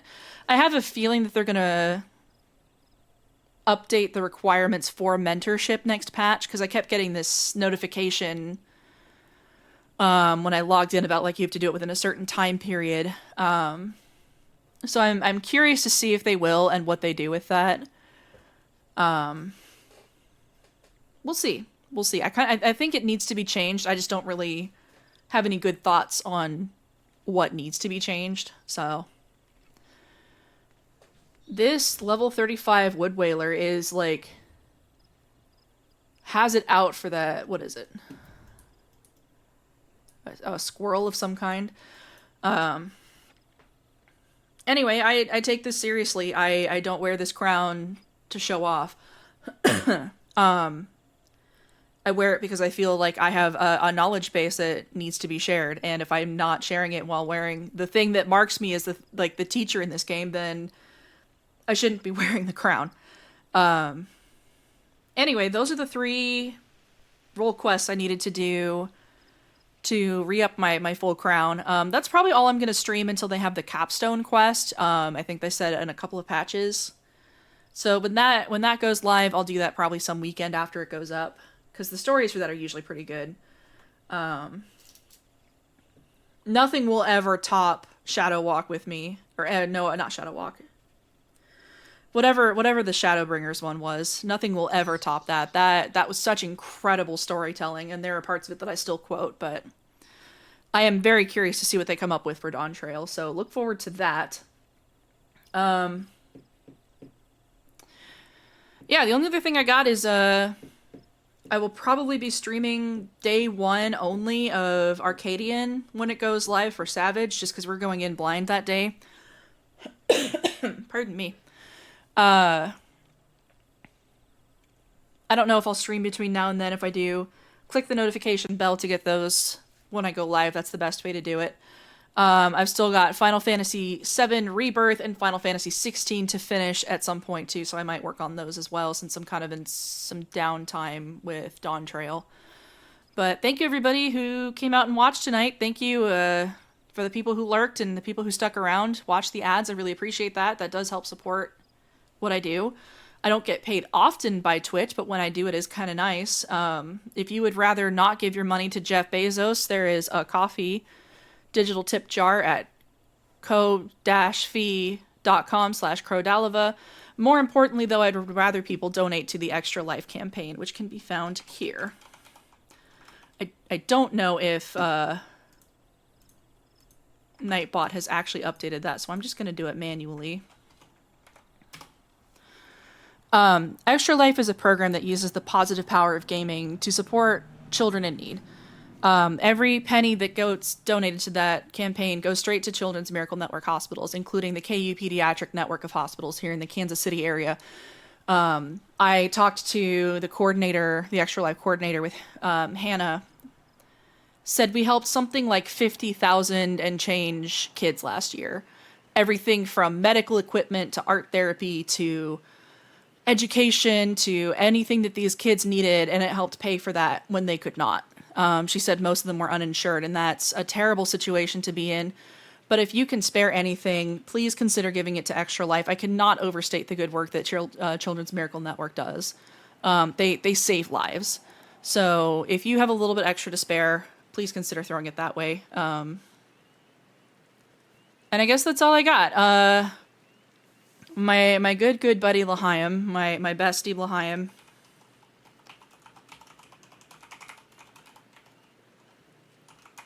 is currently working on Dawntrail MSQ. I think he said he was not going to be able to stream this weekend, but give his channel a follow too. He does much better character voices